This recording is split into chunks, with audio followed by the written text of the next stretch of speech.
All right, let's go. Praise the Most High. Yes, yes, yes. Let's do it.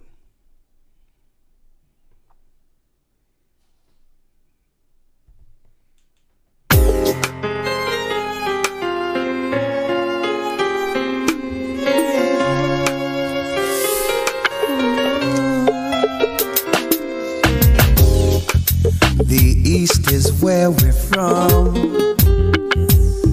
The 12 tribes of Israel. What? Come on. In 721 BC, the Assyrian king, he took us down, we fell. With a great escape, we went through the Euphrates. The Lord held the water still. To a land where no mankind dwelt, we went. The 12 tribes of Israel. That's who we be, Manasseh, the Cubans, Ephraim from Puerto Rico, and Valley from the Isles of Hawaii. The Lord is calling back Israel. Zebulon from Panama, the North American Indians. Come on, hit the like button, brothers and sisters. Come on, let everyone know that we're broadcasting. AHAYAH's gathering Israel. The Arabs and Africans told us. Together our wives and children then sold us. In the belly of these great ships we traveled in fear. By the rivers of Babylon we found our brothers here. In Colombia, Reuben from Australia, Issachar, the Mexicans, AHAYAH's gathering Israel, the Negroes, Benjamin, the West Indians, Levi, the Haitians, AHAYAH's gathering Israel. AHAYAH's gathering Israel.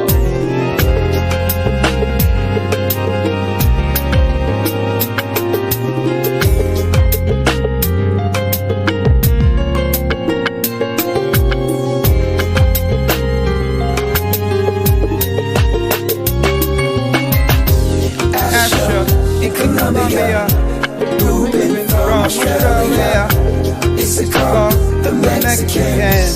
That's who we be, Judah, the Negroes, Benjamin, the West Indians, Levi, the Haitians, Manasseh, the Cubans, from Puerto Rico, and Valley from the Isles of Hawaii. The Lord is calling back Israel. From Panama, the North American Indians, Simeon, the Dominicans. AHAYAH's gathering Israel. That's right. AHAYAH, the Most High's name. AHAYAH, the God of the Hebrews, is gathering Israel. That's right. We have, I would say, a thought-provoking broadcast tonight for us all. More so a discussion. Hence the reason why I'm going to keep my commentary to some degree at a limit so that we can have a discussion, allowing you all to come through and chime in through the blog talk, okay? All right. Just make sure you hit the like button if you may. Run the algorithm. Brothers and sisters, in this way, through the algorithm, brothers and sisters will know that the Gathering of Christ Church is live. Okay? Okay, help us out. Help us out.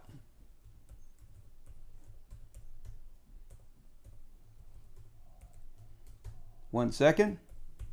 And I would like to say to everyone, hope you all are having a blessed evening. The Most High have blessed us with a great day.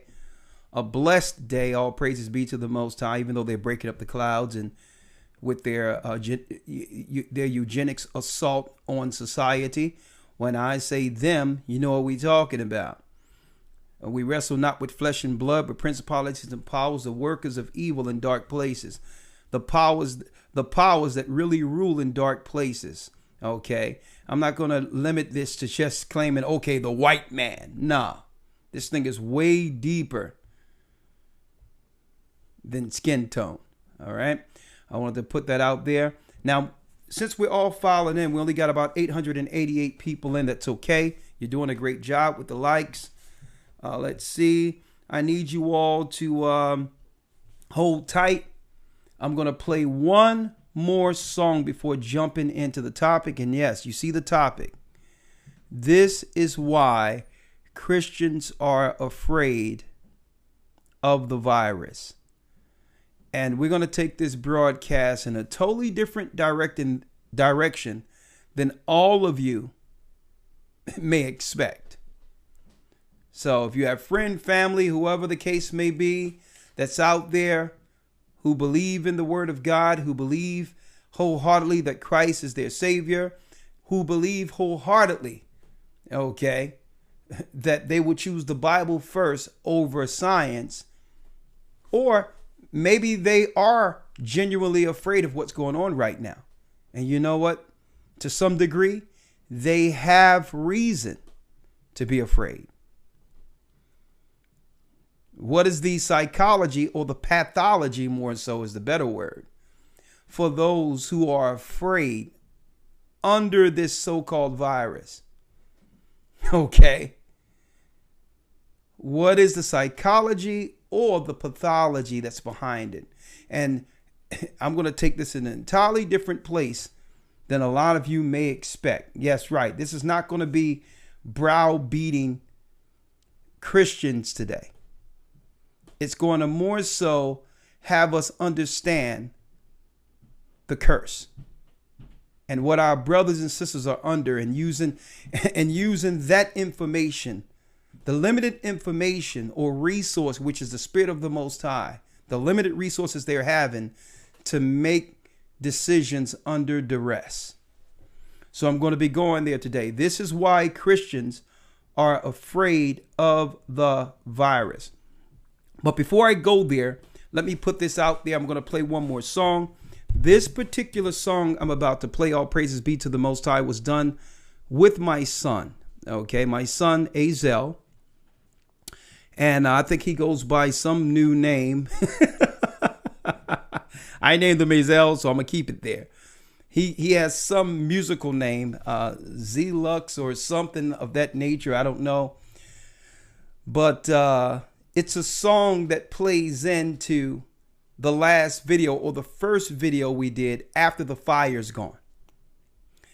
After the fire's gone is a time in which at the end of the video, I wake up. Someone is waking me up from this apocalyptic scenario that's going on. People, there's something attacking the earth, and our people are running everywhere. In the video that I put out last year called After the Fire's Gone, right? Where it's a combination of being attacked by the powers that be. At the same time, Christ is entering our atmosphere to save us. I see people running. The hell is going strong, and everybody's running without no place to actually go. But at the end of the video, I wake up. Okay? And it says under the video, for those who didn't see the video, you can see it on our main channel. You can see it on GOCC Media. For those who missed that video, go see it on GOCC Media, where I wake up, and then it says under it, to be continued. A video that was released right before the end of the year, before COVID 2020 broke out. When I say the end of the year 2019 is when I dropped that video, right?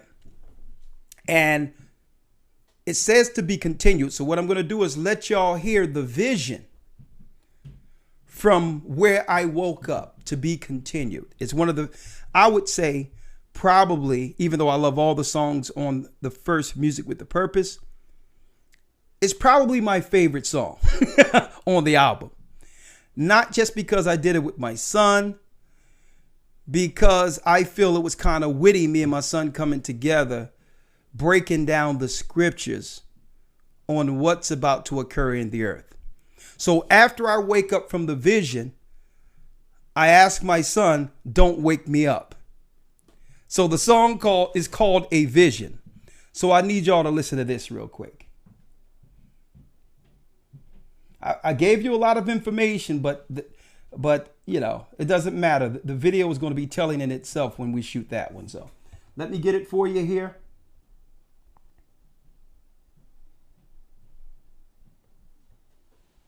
Let's see.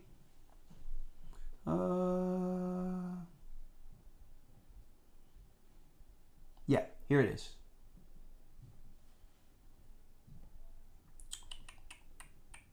Yeah, here it is.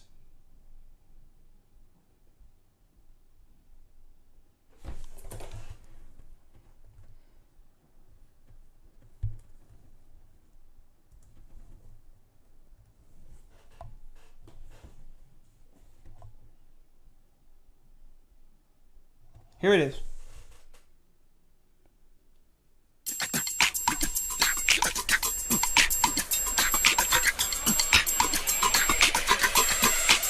Don't wake me up. Mixed dream and a dream don't touch. I've been taken up. Being shown in a vision, curiosity got me stuck. Yeah. 7 hands, 10 horns on the waters, raising up, praising up.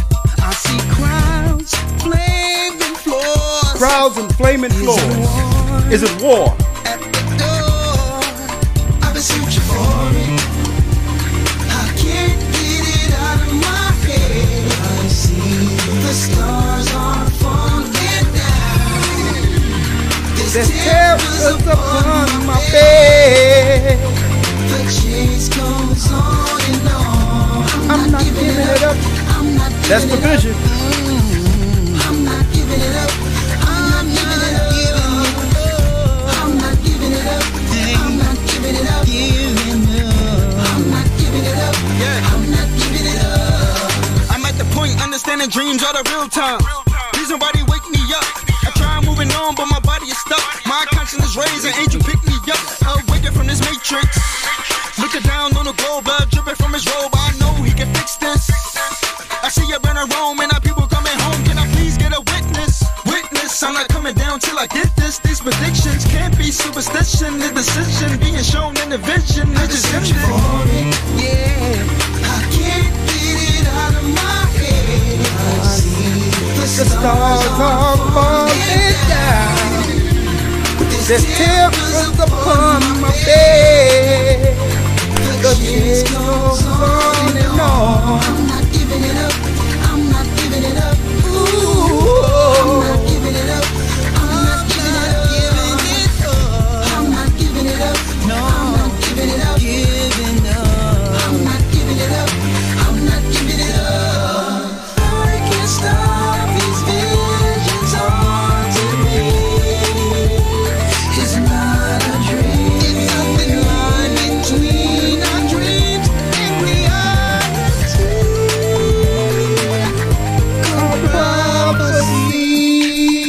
Prophecy. Oh Lord. I'm Don't wake seeking me you. up. I can't get it out of my head. Don't wake me up. The stars are falling down. There's terrors upon my bed. Don't wake me The up. chase goes on and on. I'm not giving it up. I'm not giving it up. Ooh, I'm not giving it up. I'm not giving it up. I'm not giving it up. No, I'm not giving it up. I'm not giving it up. I'm not giving it up. All right, all right, all right, all right. I think we got well over 1,300 people up in here. All praises be to the Most High. I thought I would play that because my son was in the car today, and I had my son in the car. What yesterday? And the you know, the CD was in my car and started playing, and this song played. I'm like, man, I forgot how much I enjoyed doing this. But anyway, you can get that on royaltymusic.com, royaltymusic by shepherd.com. And that's what happens once I'm awakened from that video there. But it's just prophecy all up in there, right? But, you know, it was a summer day. We was on the road. You know what I mean? I'm like, man, this is a good song to actually be on the road with. But all praises be to the Most High. That's right.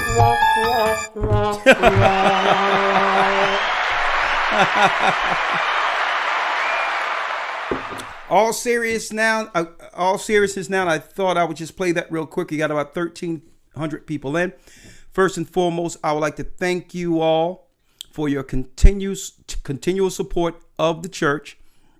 We'll be segueing to A Gathering 144 August 1st. So we'll no longer be a guest after July. We're going to be here all through July, but August 1st, we'll be back to the main channel, A Gathering 144. I'd like to thank Elder Gabar and all the brothers, the deacons, and all those that are support us in New York who have allowed us to become a guest for GOCC NYC. Make sure you stay subscribed even beyond us going back to the A Gathering 144. But first of all, I'd like to say thank you.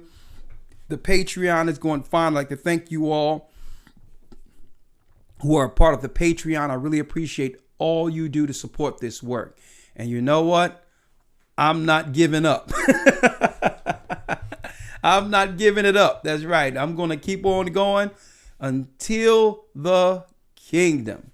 So I thank you all. I really appreciate all the support, because none of this would be possible without your dedication, without your support. So I like to also highlight the fact that I like to congratulate all the brothers and sisters who are still in the Hebrew and Bible Academy. There's a lot still there.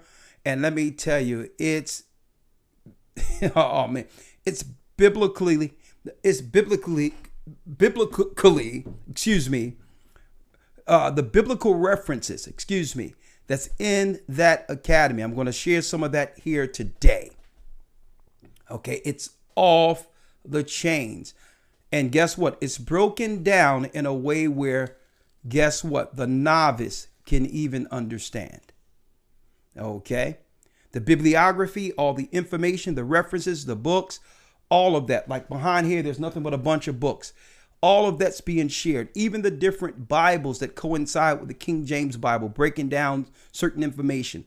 The portals, breaking down the portals, what's going on in the earth concerning portals and how that's connected to straight witchcraft, like what's going on over in Mecca and the Vatican. That's right. They're walking in circles, opening gates to fallen angels and demons. And this is why society is totally confused and under attack. But I digress. Let's jump in. We have 1,500. That's the number I wanted. Okay, now let's go.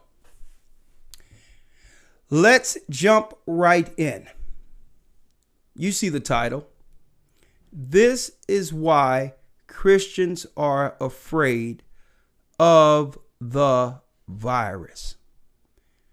Why are so many people afraid and are making, especially our people, making decisions under duress? Well, the duress, which is family members who are concerned and or afraid, the media that's continually pressing people concerning what's going on right now, which is prophecy as far as what's going on.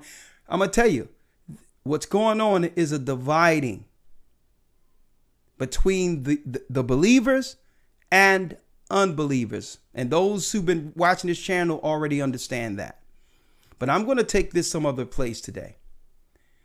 This is why Christians are afraid. And thank you, Anya, Bishop Anya, who sent me some information from Ohio. Okay. A lot of us don't know that as of the 1600s, a lot of us don't know this, and I'm going to put it on your screen here. A lot of us don't know that as of 1664, there was a Maryland law on slaves. Now, some people might ask, well, what do 1664 have to do with 2021. Our people have far advanced past the time of slavery. Really? There was a law for Christians that the powers that be, mainly those who own plantations and those who own, that's right, the bill of sales for slaves. These are the same people who control the banks today. I'm not allowed to come out and just say what demographic of the population this is, but all in all, you get it. There was a Maryland law in 1664. A Maryland law. What was this law? What was this law? It was sent to me this morning directly from my phone. So I thought I would share this law with you all. And you'll understand this is why Christians are afraid of the virus. In 1664, there was a law. A Maryland law that specifies that blacks who convert to Christianity will nonetheless remain slaves for life. So there was something put in law. I'm going to go over that law in a couple of seconds. I pulled it out. And someone did a thesis on this particular law in 1974, a master's thesis by the name of Ross M. Kimmel. Like same name as that over the Kimmel show. So you can understand what we're dealing with here. They did a thesis on this, blacks before the law in colonial Maryland. So there was a certain mentality that would come with black Christians that would have nothing to do with their faith in Christ or their belief in Christ. There was something else. It would be a theology that would automatically control black slaves to make them believe they're free. But at the same time, it's the government choosing and charting our paths through the belief in a God outside of the Bible. I mean, it was strategic. A lot of you didn't know this law exists, right? That there was a struggle about what slaves to let free. And if we were going to let slaves free, these slaves must be predominantly church-going Christians. Church-going Christians. So, what is it? How do we tie that into 2021? I'm going into it today. I'm going into it. Now, let me show you, because I have the paperwork, but when I go into what really happened to us in slavery in the academy, I'll go into more details, all right? But let me show you what I have before you, before I play a video. What's before you, one might ask, all right? No, not this. This is our website, Royalty Music, not that. Royalty Music by Shepherd. You can always go there if y'all want to get the songs, but it's not about that. What I wanted to show you is this here. Blacks Before the Law in Colonial Maryland by Ross M. Kimmel. Now, I printed out the whole thesis. I have the whole thesis here. I have this because I'm going to use this as part of my class in the academy, but I needed to show you a few things. I got the thesis here, but I'm gonna pull out a few things for you, right? When you read this and type in the word Christian, right? Christian, right? I'm just doing this real quick. It breaks down the terms in which the slave masters, the government, would agree to free slaves, right? So When you type in the word Christian, I'm going to go right here. It reads, right? I hope you all can see it. Can y'all see that clearly? Okay, great. It says right here, this was a sweeping law. The first provision recognized only two clear and fundamental criteria for enslavement: a black skin and residency in Maryland. It did not distinguish between free blacks and slave, thereby firmly establishing the law in the presumption that all blacks were slaves. Nor did it incorporate religious exceptions because, as we have seen, the law's major purpose was to clear the way for holding black Christians, for holding who? For holding black Christians in perpetual bondage. So I found the thesis. Folks, if y'all think the academy is just breaking down the Bible, you got another thing coming. This is just the tip of the iceberg, the spear of the arrow. I have a lot of stuff that I'm going to be going into. But these are actual theses from laws that were passed in Maryland that to transition from plantation to corporation, they had to assure that they would hold black Christians in perpetual bondage. Okay.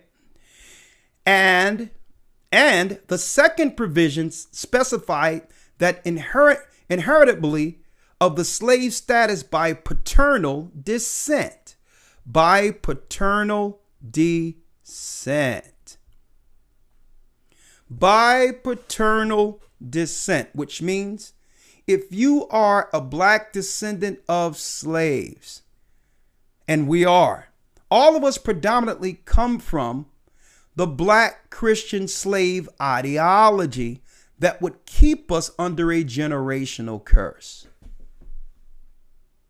And what's bad is we're not allowed to highlight the specifics when it comes to the dangerous actions that we have developed to destroy each other from this ideology. Right?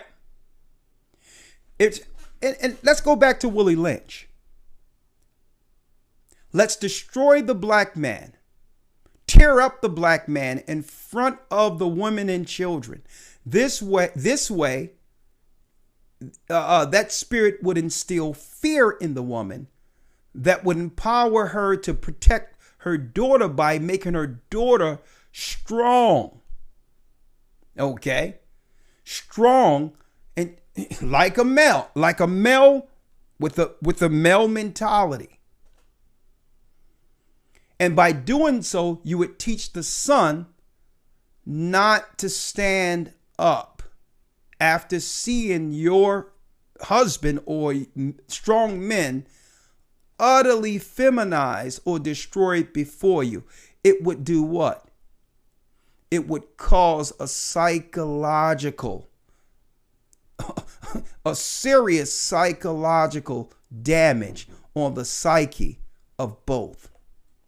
The black man and the black woman, with the only escape being heaven if we follow Jesus. But guess what? That psychology would be taught within the church to a degree where if a phenomenon comes up, and I'm going to go over that phenomenon in a moment, the whole earth would fight against that phenomenon. When black men began to stand up and point out what's wrong, the whole earth will be geared towards breaking that phenomenon. Right?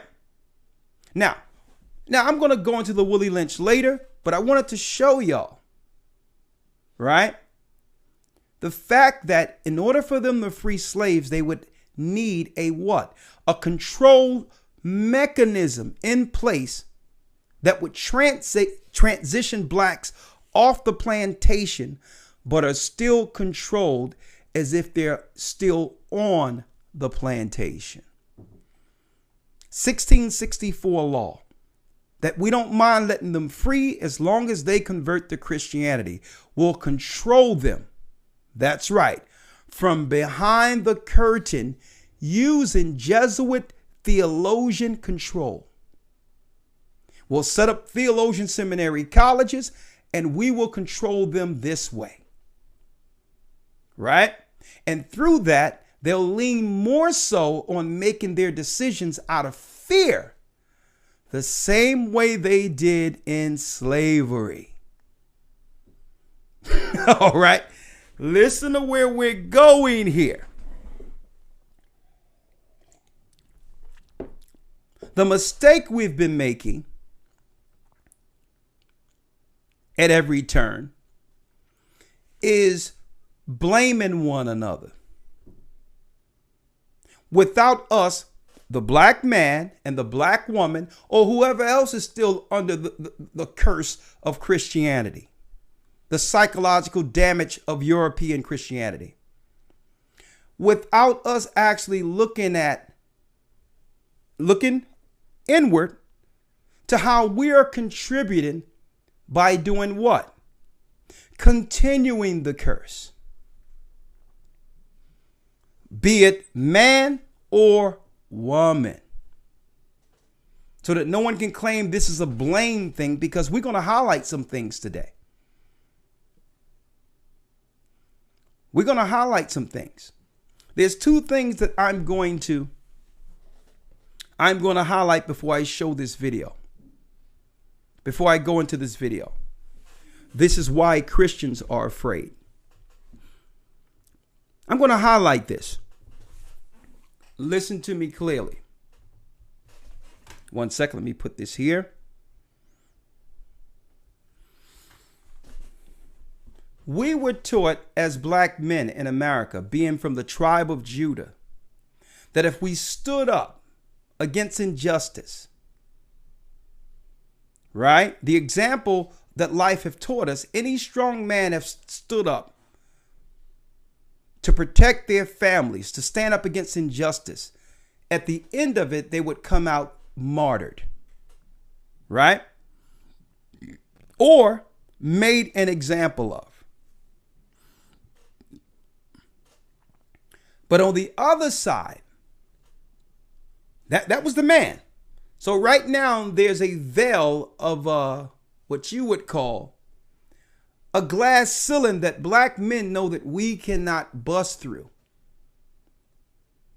in fear of something happening if we was to stand like we should stand. Right? And then you have on the other side the black woman, where she was taught, well, listen, I'm here to protect my children. And I have a different mentality than any other race of women, because every other race of woman didn't have to see what we witnessed with the destruction of our men. So that's going to create an entirely different type of woman. So we'll sit back and say, well, our sisters aren't like white women, or are not like other women, without understanding the psychological, scenario that happened through the powers that be targeting her brain, instilling fear in her. But her fear isn't a scary fear. It's a nurturing fear that most women have naturally. Now I'm explaining this so that as we go forward, no one have to say this is an attack on the black man or the black woman. But unless we realize that those things have happened to us, guess what? We're going to stay exactly where we are. And not be defensive when it's pointed out that, okay, right there, you learned that in slavery. No more. The truth have raised us beyond that fear. No more excuses. If it's being pointed out, you can't say, well, I'm being attacked. No more. Let's acknowledge it exists and overcome it for the sake of self-preservation. Now, I'm going to show a video, and it so happens that fair use, but I did get permission to actually, believe it or not, it's out there. The brother put it out there on the video, what happened. And he wanted others to share and understand that this is going on. Right? This is why Christians are afraid of the virus and are making decisions under fear. Why? Because it's the natural spirit of a woman, it doesn't matter your color, to get in front of something that would harm her children. Now that's if it's, a pertinent threat. But suppose you don't know whether or not it's pertinent. And that's me understanding someone without saying, well, okay, you made the decision because you're dumb. Or being condescending when not understanding the duress that someone is in psychologically. Let me tell you, the media can be psychologically, atrocious.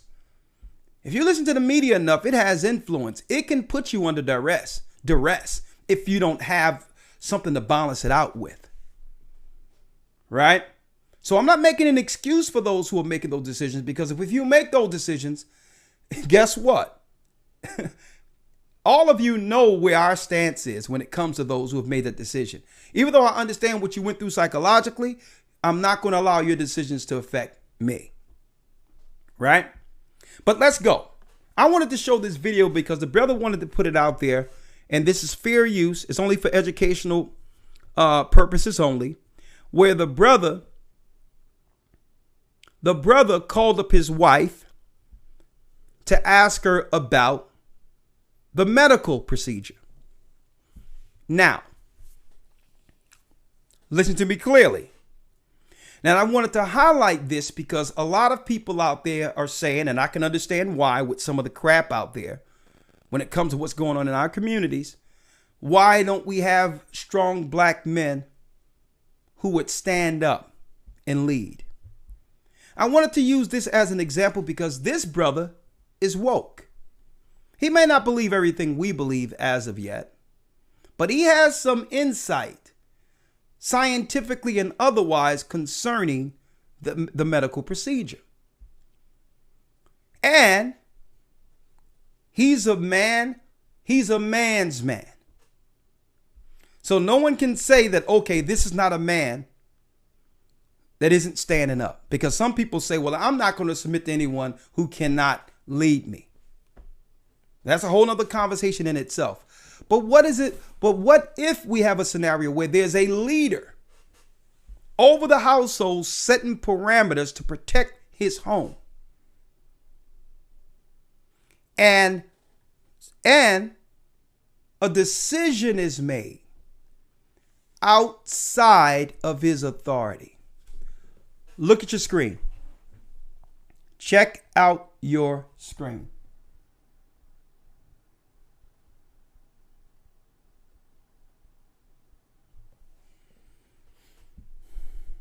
And lawyer, you can follow me in a second. Now, this particular broadcast, brothers and sisters, this is going to be more open to dialogue. So look at the number on your screen. We have Elder Ramar setting up the queue. Get on in Blog Talk so that we can talk about this. All right. Let's go. Fair use. Fair use.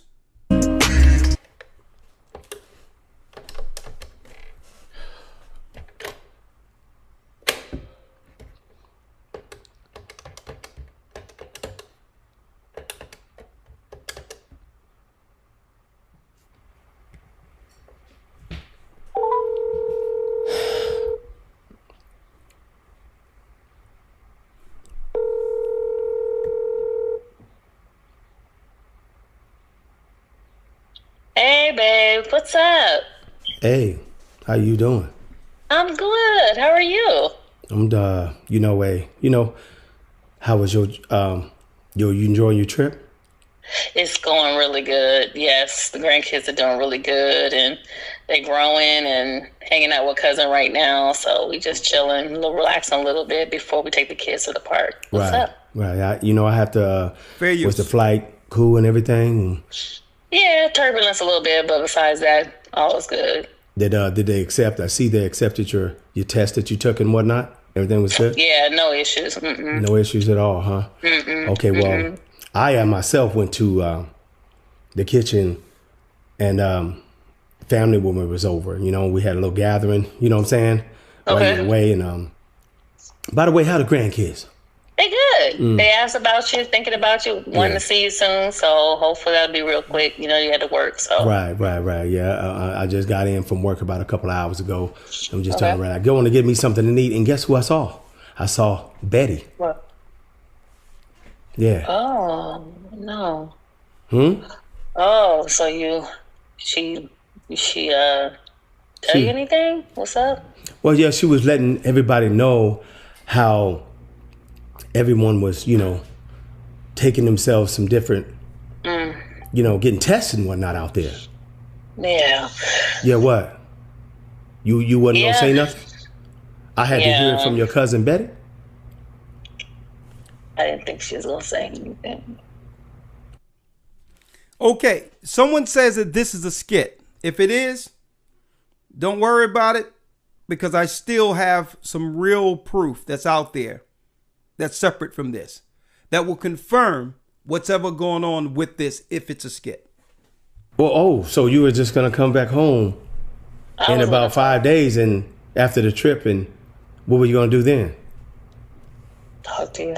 Wait, hold on. But remember what we had a discussion about? Me and you had a discussion about you said we are our own individuality and we can make our own decisions, but for sure we're going to do what? What did you say?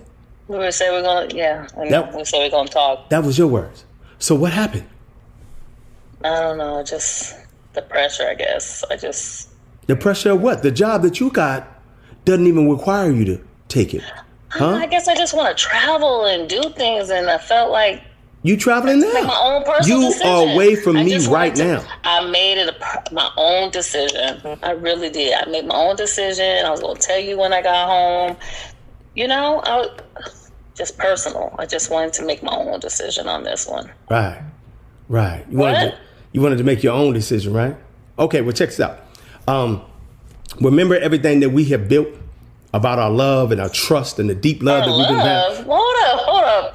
Why are you saying that? Well, I'm bringing that up because we have been married for over 15 years. Yes, I know that. And now all of a sudden, the trust that we have is gone. No. Yes, it is. Do you know what you done? Did you know what you done? No, you're not. No, this is... Come on now. You don't even know what you've done right now. I'm done.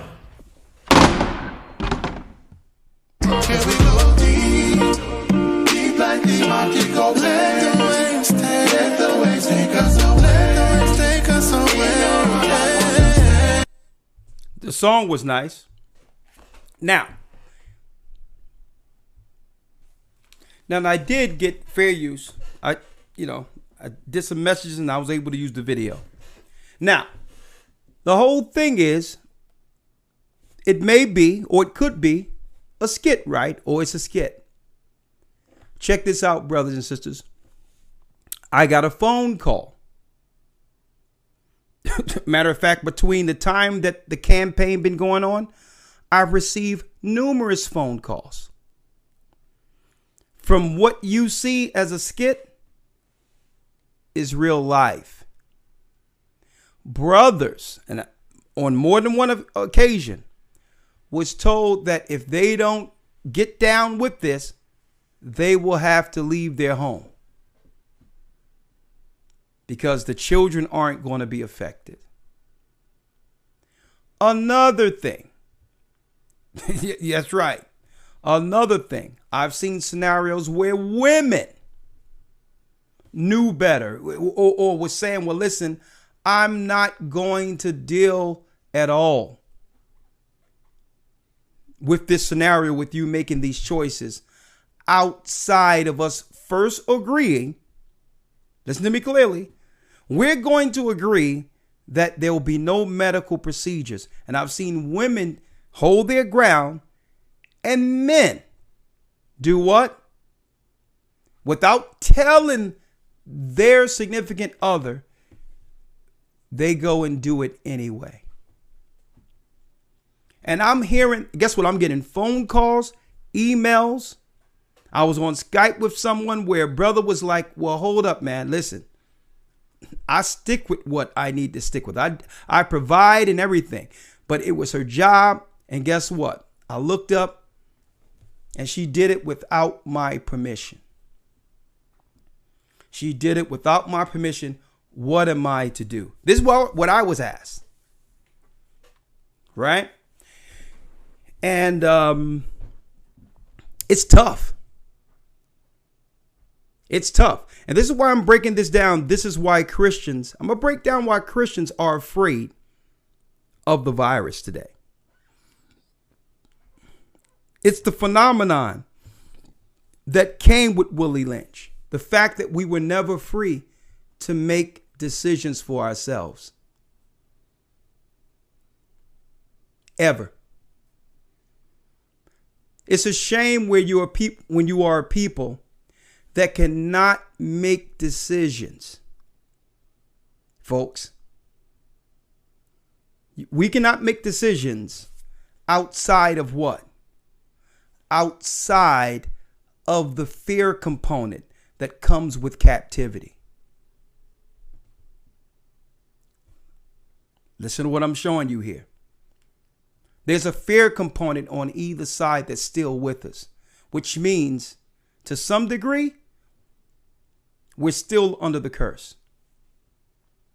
Predominantly those who are stock or were born from what? Slave stock. We weren't let free. It transitioned from the plantations to Christianity. To Christianity. Look at your screen. Check out your screen now. Look at it now. I showed you the 1664 scenario.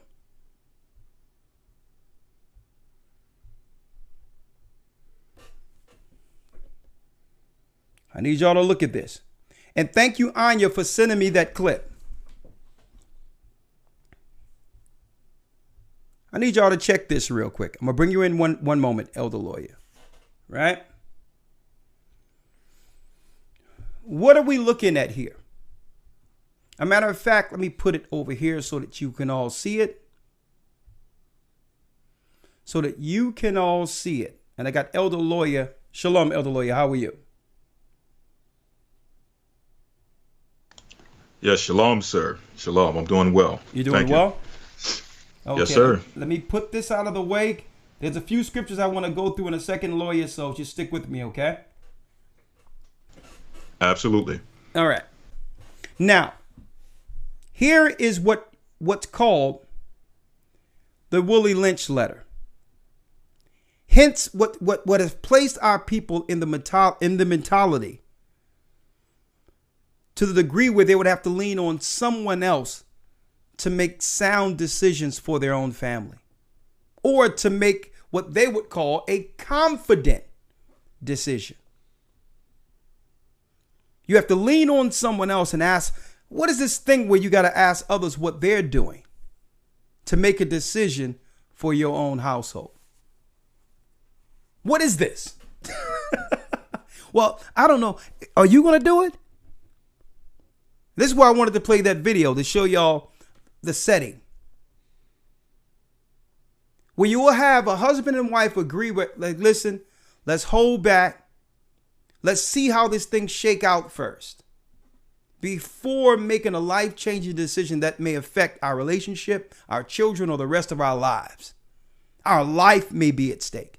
let's just sit back and see how it all play out first, and just not be the first to rush to judgment. But then others outside of your home, right, will like to come in and say, well, listen, I did this and I was fine, boom, boom, boom, boom, boom. And now the pressure is going on from the outside of your house influence. What is that? What is that where word isn't bond anymore? Well, on the screen, we're looking at it. What is this? The Willie Lynch letter, the making of a slave. The making of a slave. Now, it's something I want to go straight down because Willie Lynch said, well, you know what? Let me give you the psychology on how to not just control first generation slaves. We can make the curse generational if these particular scenarios are implemented on the cattle, quote unquote, / people. Let's make a slave. It was the interest and business of slaveholders to study human nature, and the slave nature in particular, with a view to practical results. I and many of them attained astonishing proficiency in this direction. They had to deal not with earth, wood, and stone, but with men by every regard they had for their own safety and prosperity. They needed to know the material on which they were to work. Conscious of the injustice and wrong they were every hour perpetuating and knowing what they themselves would do. Were they the victims of such wrongs? They were constantly looking for the first signs of the dreaded retribution. They watched. Therefore, with skill and practiced eyes, and learned to read with great accuracy the state of mind and heart of the slave. Though his sable face, unusual sobriety, apparent abstractions, sulliness, and the indifference indeed, any mood of the common was afforded ground for suspicious and inquiry. Let us make a slave. What do we need? First of all, we need a black inward man and a pregnant woman and her baby, an inward boy. Second, we will use the same basic principles that we use in breaking a horse, combined with some more sustaining factors. What we do with horses is that we break them from one form of life to another. That is, we reduce them from their natural state in nature. So this is how you'll have people, living and breathing souls, operating in earth, amongst others, out of their natural purpose. There's a difference between a wild horse and a broken horse. Whereas nature provides them with the nature capacity to take care of their offspring, we break the natural string of independence from them and thereby create a dependency status so that they may be able to get from them useful production for our business and pleasure. If you can break them, we can use them for our business and pleasure. How do you do this? You'll make one believe, right? It's in his nature to not be domineering as a man, to be not authoritative you would deem that toxic. You would deem that controlling. Whenever a man goes into his natural nature, you are to place him in, put him right back in his place as a broken servant. And on top, that's the man side. On the other side, you got to do what? Incentivize or make a woman feel she's empowered as a sex object. That through her giving her body, that's power. By doing so, you have sexualized the woman down to what? A breeder. The man is powerless. He was born to be a servant and will teach that man to be so. And when he grow without understanding what power is, the whole society, including their own, will call that man weak. When he haven't learned anything else but to live broken. And then we'll look at the woman and be like, whoa, you out there just using your body and free and black girl power and all these things and being independent and going out and just giving your body all out. But guess what? We'll look at it and we'll look down on it, not realizing that's the only way she's been taught to get attention, without getting to the root of the issue. It's a circular blame. Well, you can't expect me to be like this when you don't have no power. How can I submit to you with no power? See?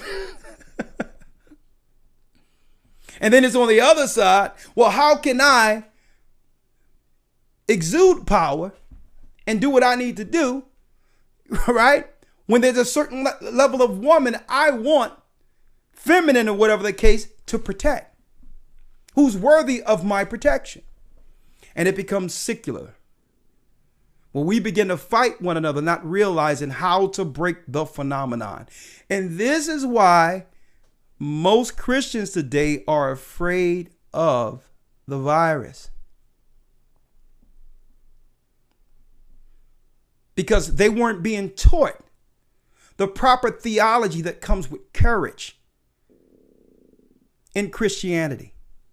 Dying for what you know is right, like Christ died for what he knew. They were indoctrinated with a soft Christianity that had the same rules as Willie Lynch at the helm of it. Listen to what we're saying here. So I'm going to go over a few of these points real quick. The first thing is they had to target the sisters first for a specific reason. They had to target the sisters first. How many times I put this particular picture up? They had to make a case study to create a new type of person against her nature. Feminine, beauty, beautiful, quote unquote, the world may deem sexy on the inside, on the outside.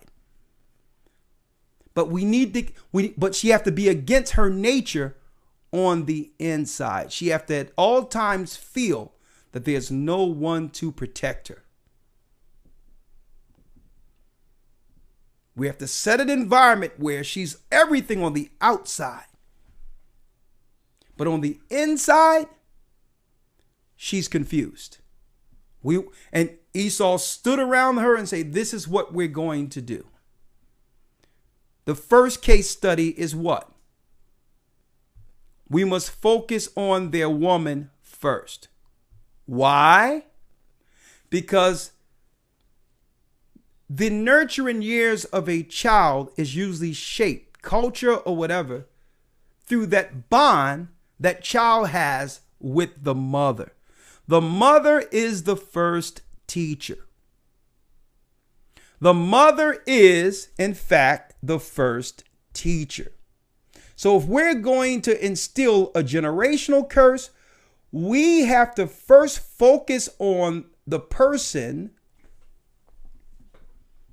who's in control when it comes to culture, tradition, all of that. We must first make sure she's instilling in the children our psychological bond of control, binds of control. And she'll learn it. This will be perpetuated in the church when we teach her that God wants her this way. That if she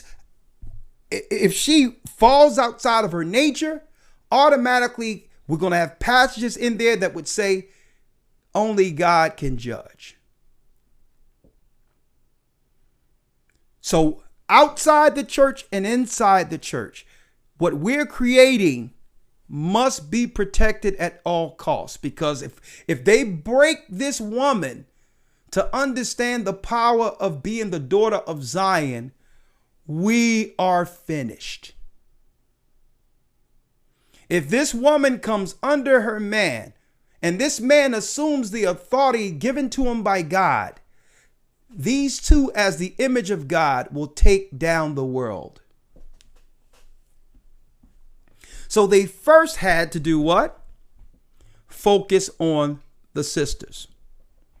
Let's read it. The breaking process of the African woman.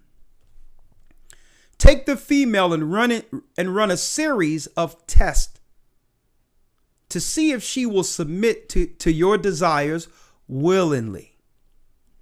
Test her in every way, because she is the most important factor for good economics. For good economics, she is the most important factor. She is the most important factor. Now notice, even during the time of last year's election, there was this run-in with Black Lives Matter and the politics, and you had Biden and others saying, well, listen, we got full support of the black woman. Now, there's nothing wrong with that. But all of us should find that somehow sketchy or suspicious when I don't hear no one saying we got full support of the Chinese women, or we got full support of the white women. How is it that when they talk about other races of people, they say, well, we have this amount of Latino support. We got this amount of white people support. All together, their men and women are always mentioned together. You don't find that sketchy or something wrong with that? When it gets to our demographic, they must divide us between black and woman and say, well, what can we do to get the black man support? Because we already have the black woman support. The question is, how did they get the black woman support? How? I'm showing you how. Because no other race of people out there are willing to outright accept you giving one side accolades without the other half. There's no people out there that are willing to allow that public humiliation, to be able to say, well, I'm having all this and I'm having all that, but yet and it's still okay with my other half suffering.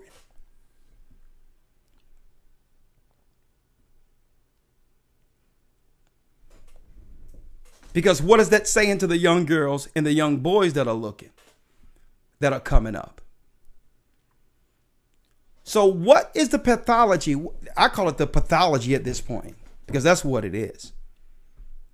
I need y'all to listen to this. What they said they would do, and they are afraid now because the children of Israel, the doctrine of Israelites, is breaking the curse. Listen to this. Test her in every way because she is the most important factor for good economics. If she shows any signs of resistance in submitting completely to your will, do not hesitate to use the bullwhip on her to extract the last bit of resistance out of her. Take care not to kill her, for in doing so, you spoil good economics. When in complete submission, she will train her offsprings in the early years to submit to labor when they become of age. Understanding is the best thing. Therefore, we shall go deeper in this area of the subject matter concerning what we have produced here in the breaking process of the female inward. We have reversed the relationship in her natural civilized state. She would have as a strong dependency on the uncivilized inward male.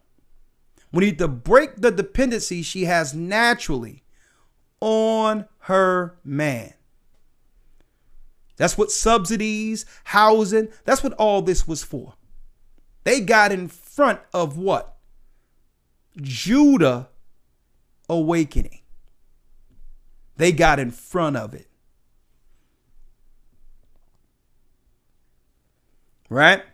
It says right here, and she would have a limited protective tendency toward her independent male offspring and would raise, listen to this, folks, will raise male offsprings to be dependent on her. She would raise the male offspring to be dependent on her. So what happens when these young men grow up? They are deemed mama boys. And you have people saying, well, hold up, I can't find a strong black man anywhere. Right? But this is what's being raised or engineered, a better word. And then it will be like, well, where's the men? There's the men right there. This is how they're being raised. And it becomes secular. Us blaming one another. Well, there's no man who will stand up because they're weak. Well, of course, they're weak. But what if a strong black man was to stand up? We're going to go into that.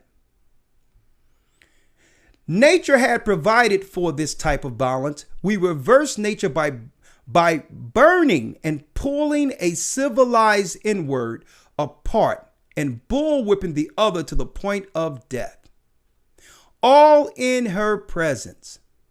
Hence the reason why you'll always see on TV George Floyd. A knee on his neck, and his last words were, "Dear mama, help me, mama." A black, weak man being choked out by the master while the black woman is crying, "Oh, my baby." They didn't have to put that in the news. But this is how they continue the systematic programming to keep this programming going. This systematic fear. And they'll pull out the Christian church in the midst of it to continue the pathology, the psychological control. The church will come in and says, well, listen, everything is okay. Jesus, God don't like ugly. We just all need to forgive, love one another. And you know what? God is going to take care of it because why? He don't hate. God is a loving God. We'll go into all the mantras, all the different slogans. God don't like ugly. We need to forgive. They pull all of it out all together.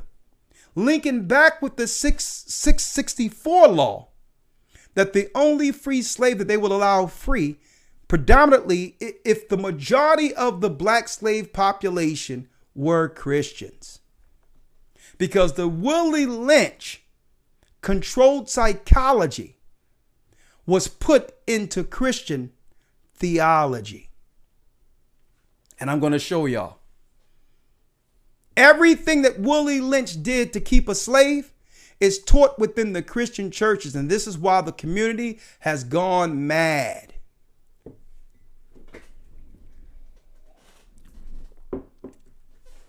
So anything they want to push, they will use the same dynamics. Out of nowhere, you will see black doctors, female doctors, women of authority, and all that.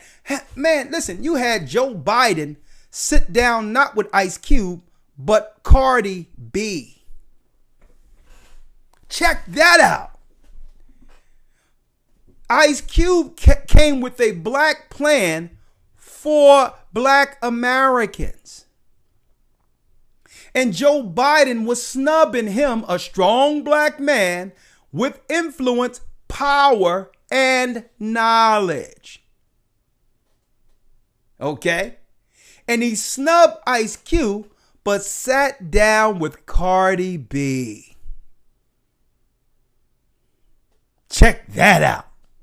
Because Cardi B represented, that's right, what they engineered through Willie Lynch. A woman who would glorify herself being a sex object, a blow-up doll to be utilized. Let me show you where we're going at here. See, y'all not looking into this, folks. And if you go back and ask Cardi B or any of them, your family, what religion did your family grow up under, Cardi B? You know what she'll tell you? Christian.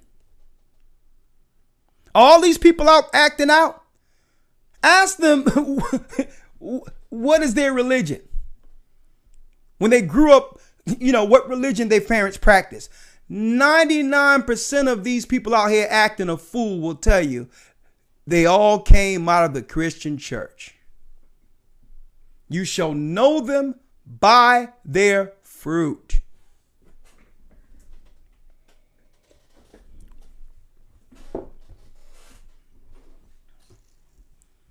You shall know them by their fruit. Now, there's some more because we're going to open up the calls today. I want to go straight to page 3 that talks about how this curse is broken. It says,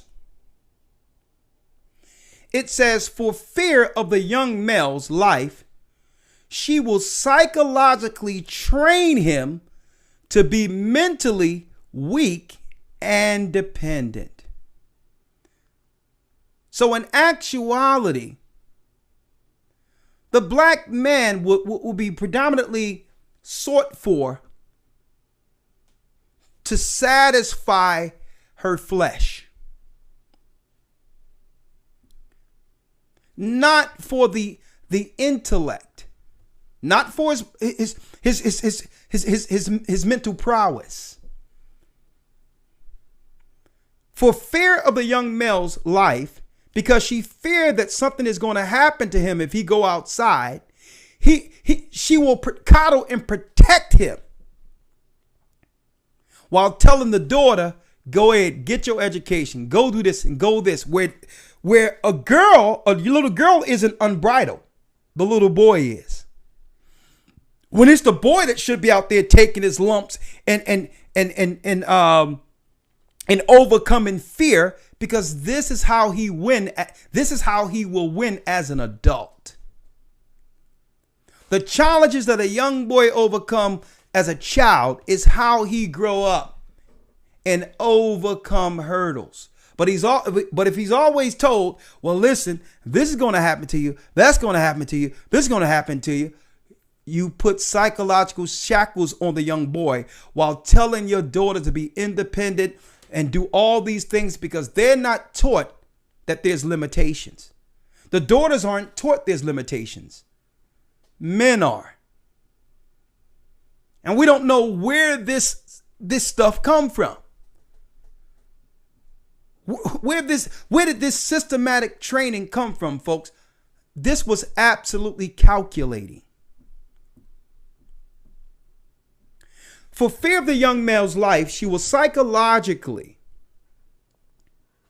train him to be mentally weak and dependent, but physically strong.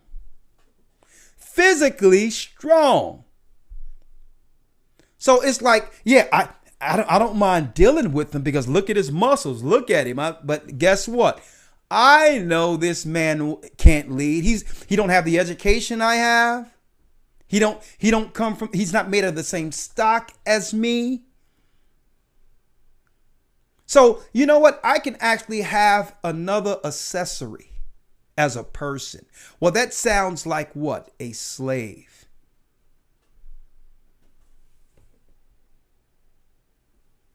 Because she has become psychologically independent, she will train her female offspring to be psychologically independent.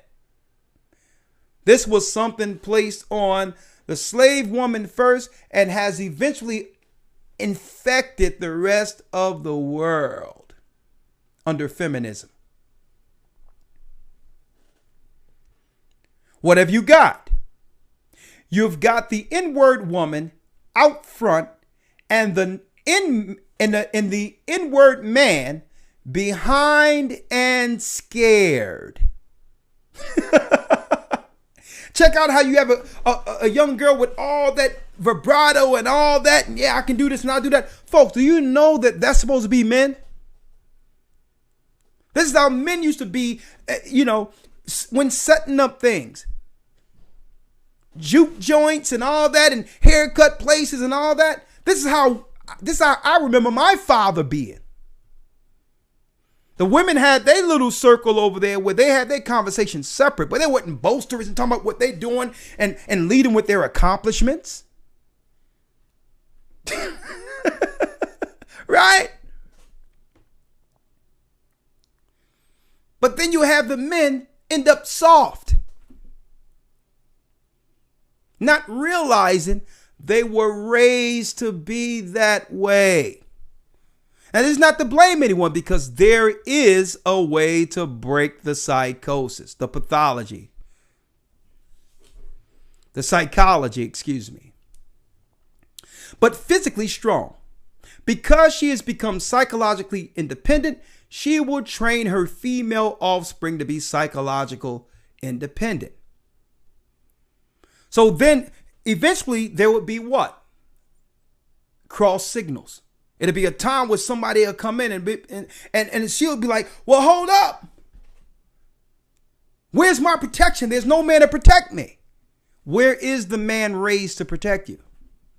Or, listen to me clearly, protection in of itself is what? It's telling that you are submitting to protection. So protection is something that one must submit to have.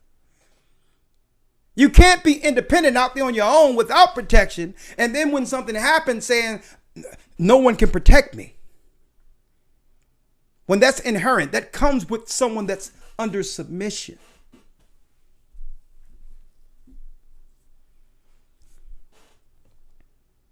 It says this is the perfect situation of sound sleep and economics. Now, Esau did this to do what? To financially aggrandize himself while keeping what?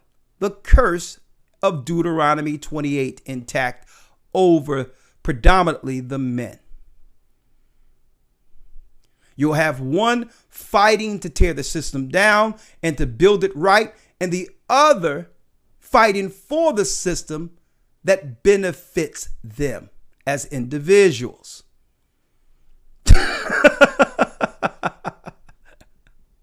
I'm going to bring you in, Elder Lawyer. Before the break-in process, we had to be alertly on guard at all times. Now we can sleep soundly. Listen to this here. Let me get it.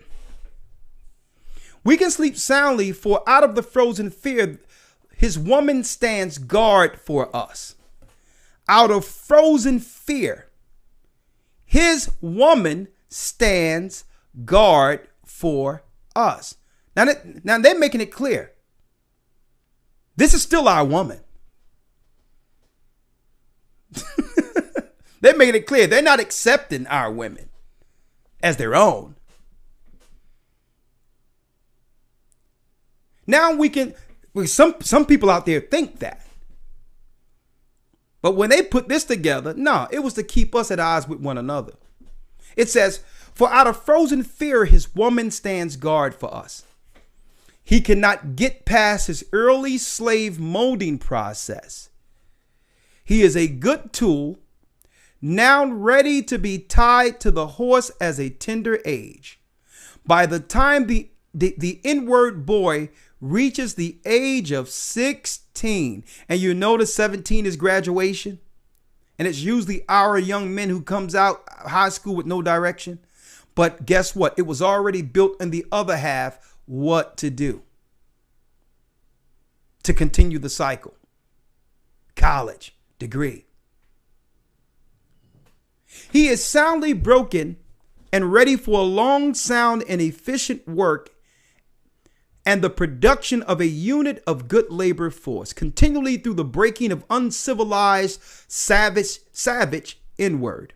By throwing the inward female savage into a frozen psychological state of independence, by killing the protective male image, and by creating a submissive, dependent mind of the inward male slave. We have now created an orbiting cycle that turns on its own axis forever unless a phenomenon occurs. Unless a phenomenon occurs and reshifts the position of the male and female slaves.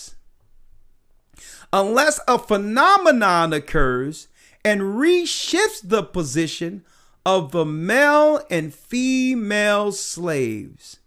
We show what we mean. By example, take the case of two economic slave units and examine them closely. A phenomenon. And folks, you know what that phenomenon is? The Most High. The truth that should have been taught in churches. When you break that curse, which we know is the curse of Deuteronomy 28, what's quantified in the Willie Lynch letters, and is carried out throughout society in their corporate structure of control. Listen to me clearly, folks. When we break that breaks the fear component. Hence the reason Christians are afraid of the virus. They have never learned the Bible and understood the faith and courage that comes with standing in Christ. Church was only used as a controlled mechanism. But the phenomenon is here. If we find any of us, if a male find himself in that weak role through control and not fight against it and not stand against that programming by using the word of God, he gets what he get. The same with the woman. Because what we hear is, well, this is how I was raised. No one told me better.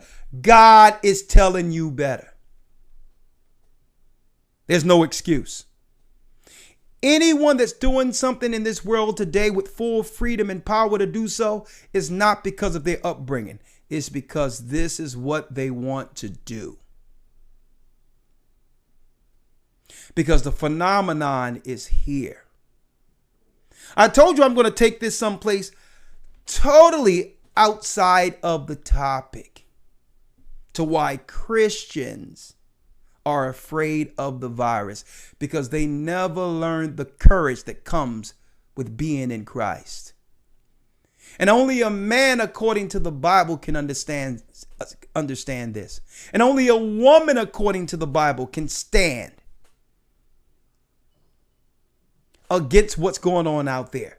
But you would have to be under or in your that's right, your true nature that God intended.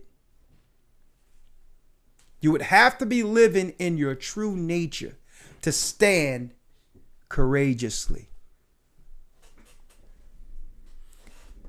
Listen to what I'm saying here.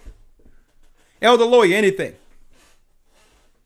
And I know I got Gabar coming in. Well, go ahead, Elder Lawyer. Yes, sir. I just want to make sure before I start, you said you had a few scriptures you wanted to go through? Not yet, but go ahead. Do your thing. Yes, sir. Yes, sir.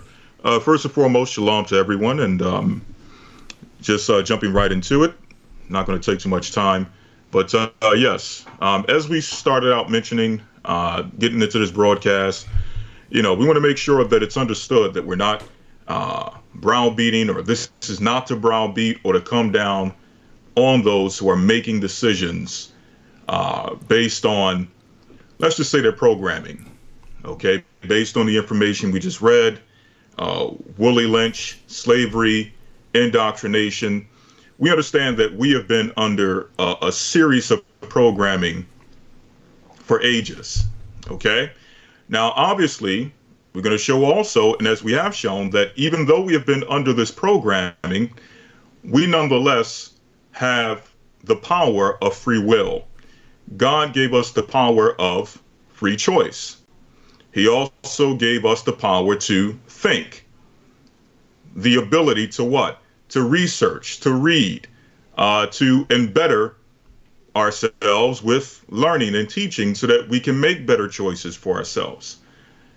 Just as much as the filth is out there, just as much as the lies are out there, the truth is also present. And we have the free ability to choose, okay, what it is we digest, allow within ourselves mentally, physically, and spiritually to better our outlook. But just making sure, just starting off with a few references, just remembering that first and foremost, for those of us who have this knowledge and have this understanding, we have to always remember that it's of the Most High's mercy and it's of His grace that we have this understanding to be able to make certain choices in this time and not to be easily misled in this time, to not be bamboozled in this time. As it says in the book of Lamentation, chapter 3, verse number 22, it is of the Lord's mercies that we are not consumed, because His compassions failed not. So even all of the conspiracies, all of the nations have done to deal wisely with us, it is only of God's mercies that we have not been consumed through all of this. So that's first and foremost. Christ says in Matthew 13 and 16, but blessed are your eyes, for they see, and your ears, for they hear. It is only of His grace and of His mercy that we're able to see what's going on in this time, to be able to make proper choices in this time. But with that, obviously, there's another component. There's another aspect. Christ also says, if the blind lead the blind, they shall both fall into a ditch. So there's still a component of when the truth comes, we have a decision to make. Okay? And one thing the scripture teaches us, one thing that we've been taught since a youth, don't be followers, be leaders. As you were mentioning earlier, Elder, all throughout this time, many people, I'm not going to say all, but many people have been making decisions based on what others are doing, based on peer pressure, based on what other people might think or perceive concerning them as either a parent, a fellow employee, a neighbor, or what have you. When we've been taught all of our lives since youth not to be followers, but to be leaders. So how does that play into this time? How is it that we're trained our whole life, or at least told all of our life, that we should be leaders, not followers, but come to an apex, or come to this decision or this time in history in which one of the, I would say, one of the greatest choices you're going to have to make in your life. And instead of becoming leaders, we all become followers, right? The Bible says in the book of Deuteronomy, chapter 30, verse 19, I call heaven and earth to record against you this day that I have set before you life and death, blessing and cursing. Therefore, choose life. So God gave us the ability to choose right from wrong, that both thou and thy seed may live. Christ says in Matthew 7:13 through 14, enter ye in at the strait gate, for wide is the gate, and broad is the way that leadeth to destruction, and many there be which go in thereat. So we know according to the Bible, not just according to what we're told by our parents or whoever raised us or what we learned in school, be leaders, not followers. Christ tells us to be leaders, not followers. Don't go into the broad place. Go through the straight gate, right? He also goes on to say in Matthew 7:24, just a few more, through 27, therefore whosoever heareth these sayings of mine and doeth them not, I will liken him unto a wise man which built his house upon a rock. And the rain descended, and the floods came, and the winds blew and beat upon that house, and it fell not, for it was founded upon a rock. So from what foundation are you making your choices? Are you making your choices based on the fear and the brainwashing and all the things that were instilled in us through our captivity? Or are you making choices being someone who is a leader, being someone who is somewhat a free thinker, who is able to think logically, someone who has a foundation, and this is the greatest foundation that one could have, having a foundation in the gospel of Christ? What are you founding your decisions on and the choices that you're making, right? Now, it goes on to say, and everyone that heareth these sayings of mine and doeth them not, shall be likened unto a foolish man which built his house upon the sand, and the rain descended, and the floods came, and the winds blew and beat upon that house, and it fell, and great was the fall of it. Last scripture, Joshua 24:15, and if it seem evil unto you to serve the Lord, choose you this day whom ye will serve. So again, God gives us the ability to choose. We have free will. We don't have to follow something just because of peer pressure. We don't have to follow something just because of what the major news networks tell us. We don't have to follow something based upon what our fellow employees or even what our boss tells us. We have the ability and freedom in Christ and in the Most High to make decisions according to his will, according to the freedom that he had given us. It goes on to say, whether the gods which your fathers served that were on the other side of the flood, or the gods of the Amorites in whose land ye dwelt. But as for me and my house, we will serve the Lord. We all possess that power to make decisions for ourselves and for our house. So the question is, what decisions will we make? Will we make decisions according to our programming, according to the brainwashing, or will we make decisions according to the word and the gospel of truth, according to Christ? And that's I want to leave it there. Okay, I'm glad you brought that in. We have Elder Gabar, and then we're going to open up the calls here. And another thing, I'm glad. Thank you, Elder Lawyer, for your input. As you can see, it's titled, "This is Why Christians Are Afraid of the Virus." You know why? Because they're seeking everyone's opinion.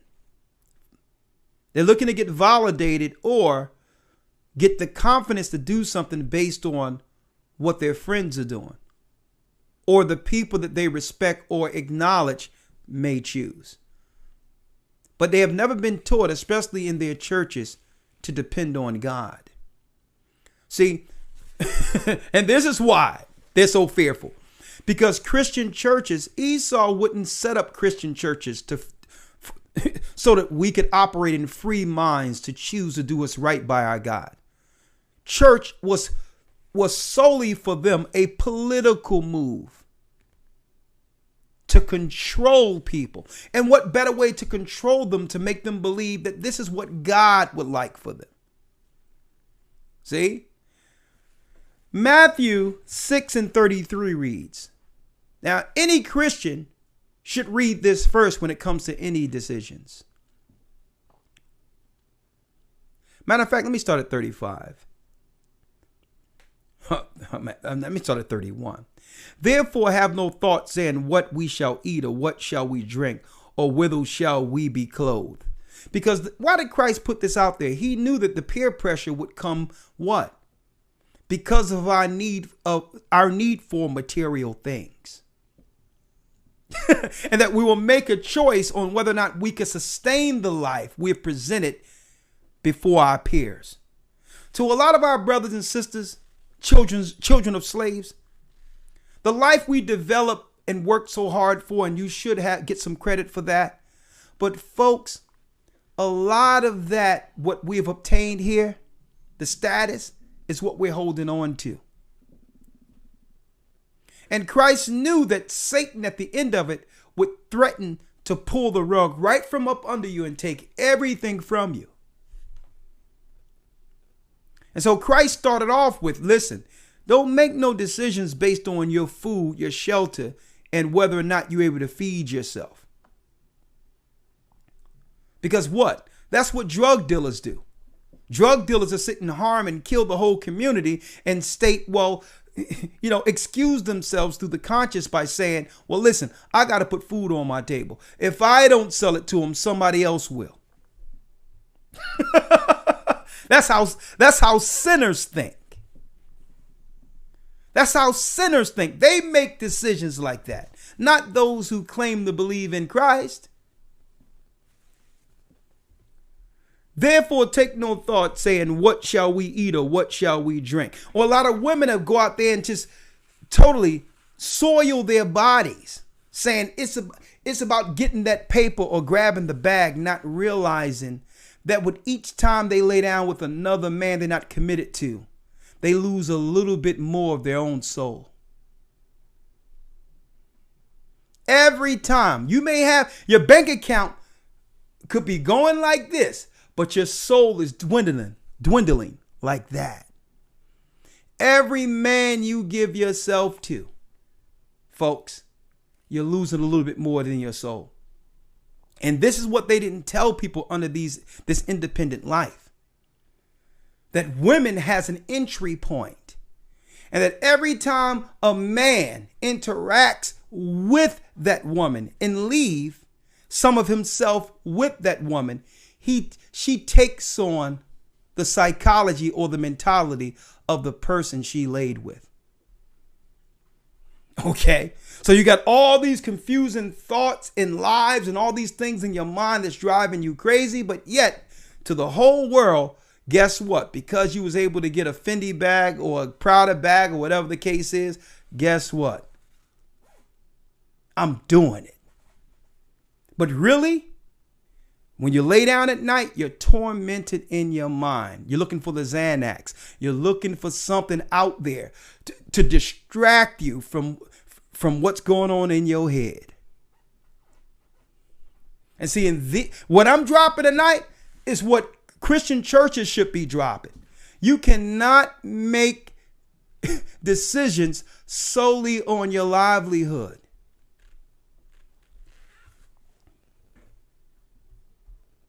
This is why Christ said, therefore take no thought saying, what shall we eat or what shall we drink or whither shall we be clothed?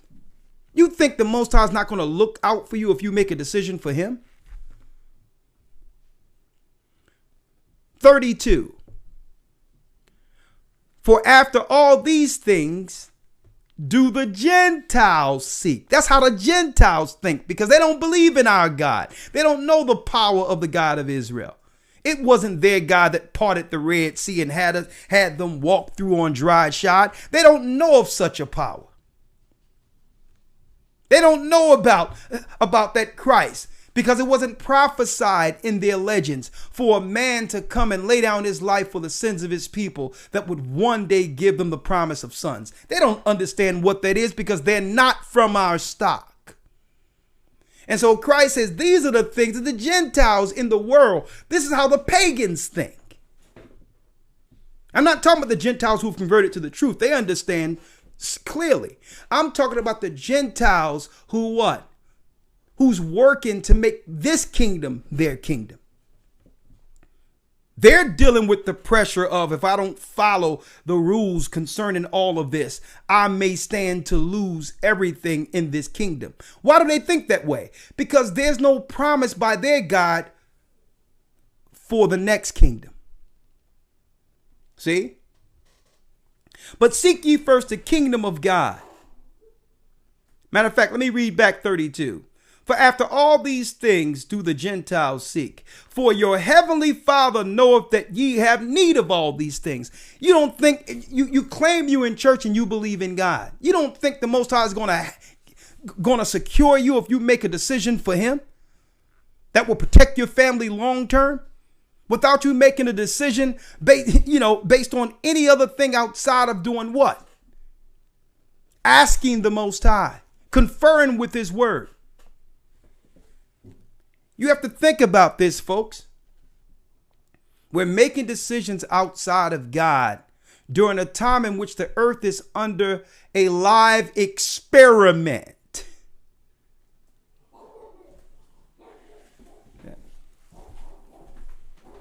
But seek ye first, 33. This is what Christ said first.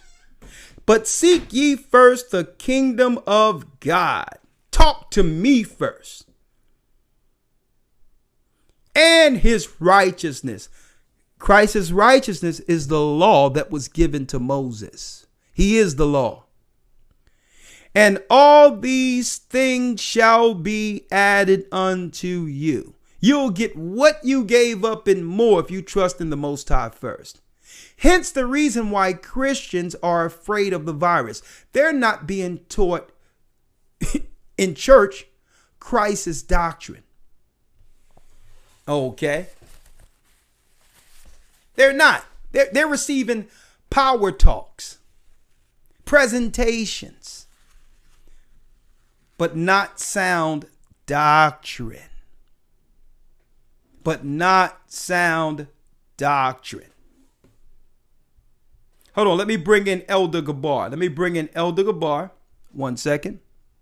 And then I'll open up the calls. Let me bring in Elder Gabar 1 moment. There he is. Hold on. Elder Gabar. Where are you, Gabar?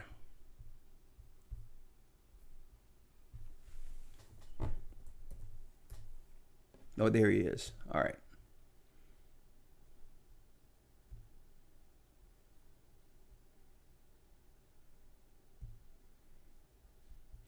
Add Elder Gabar.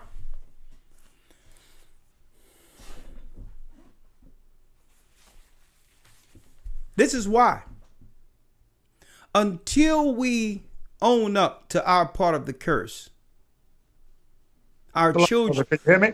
I can hear you loud and clear, Elder Gabar. Shalom. Until we own up to our part of the curse, our children will continue to be destroyed under this system. That means a man looking inward and a woman looking inward and understanding what their part of the curse is and break it yourself. The phenomenon is seeing yourself as a curse and not perpetuate what the enemy has created in you.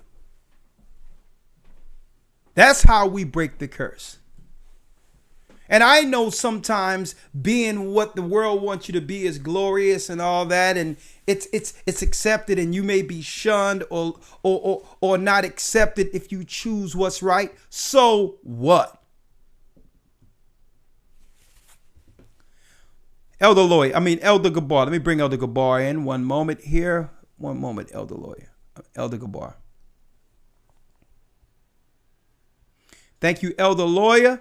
Now we got Elder Gabar in his house. Shalom, Elder Gabar. Come on.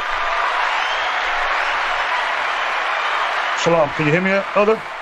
Loud and clear. Talk to me. Okay, all praise to the Most High God. Just land backing on what you were discussing today. Especially in that video that you showed earlier with the husband. Calling his wife and him finding out that she took the virus without consulting with him, and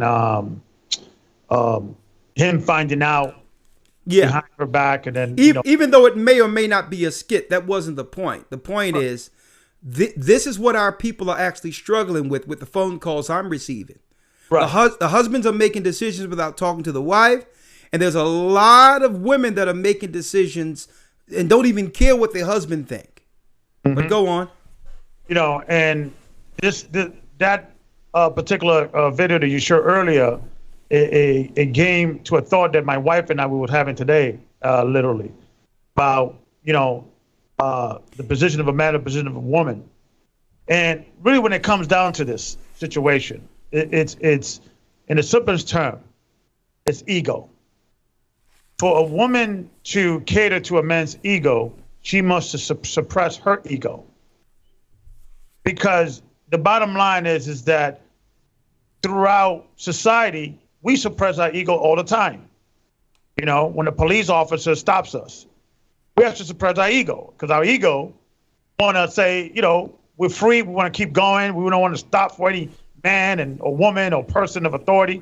We suppress our ego all the time. We suppress our ego doing work, right? When your boss calls you, Rodriguez, I need this report first thing in the morning.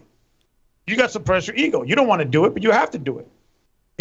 We suppress our ego all the time, and that's life. It's I always tell people, you either are telling somebody to do something or somebody's telling you to do something. You wake up, it's a regular day, right? We suppress our egos all the time, just crossing the street when the stop sign, the green light, the red light, because leave it up to us, we want to do what we want to do. But we have to understand that ego is the thing that we have to acknowledge that stops us from doing a lot of things to be obedience towards one another. That's why the scripture says, be subject to one another in the fear of the Lord. We have to suppress ego. I have to suppress my ego dealing with in the church because I have elders I have to listen to. If you leave it up to me, I will do what I want to do. Right? So the bottom line is, when we're dealing in a relationship, in any way, in anything in society that dealing with an organization, a church, a corporation, whatever it is, society can only work forward or move forward if people suppress the ego in regards of their particular status in life. You're either are directing people or you being directed. And we have to, we have to just deal with the situation that, you have to just say, okay, where do I need to work on my ego, to suppress my ego, right? To move this movement forward. So I want to just hear what that's really what it comes down to. Well, I'm glad you highlighted that, but it really comes down to having respect for one another and cordial manners. Yeah. And I don't think that's asking for too much. You know what I mean? Saying, well, okay. And this is how I can tell when the Willie Lynch demon is present. And let me drop it for you real quick. The Willie Lynch demon is present when usually you're treating someone that you know you love like the enemy. But yet at the same time claiming to be Christian. And like I put this example out there a few times, Elder Gabar, because I think I'm an observer by nature. Maybe that's why it makes me see and go into the scriptures a certain type of way. I don't know. Yeah. But I am an observer by nature. If someone I feel is treating me less than, instead of me going back and forth, especially if I know that I'm being the best I can be for a person, you know what I do? You have to check out how the person treat everyone else outside of you, who they don't owe, who haven't done anything for them. That's when you know there's an inherent curse there, where they'll go into a strange place and fill out an application and give that man or woman the respect they should be giving their husband or wife. A total stranger. They'll go into a restaurant and be like all proper and all that with a stranger and say, listen, you can't speak a certain type of way around other people because you're not going to embarrass me and all that, because they have more respect for someone's space and how they're seen by that person who they don't know. But then you observe and say, man, don't I deserve some of that? Would you knowing me? Would you loving me? See, that lets you know. So, and I'm gonna tell you, some people say, well, it's fake. It's not fake, folks. It's not fake. We were taught to have manners on the outside of every place instead of our homes. That's part of the Willie Lynch curse. When you go outside, don't embarrass me. But we'll be screaming, disrespecting each other, all that in the house. And don't the person we love deserve even more degree of righteousness when it comes to manners than a stranger? Right. That, see what I'm saying, Elder Gabar?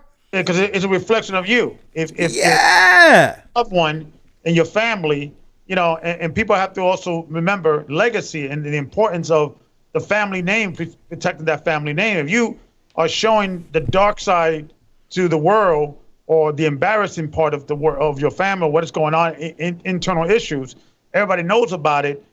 It's a reflection of you.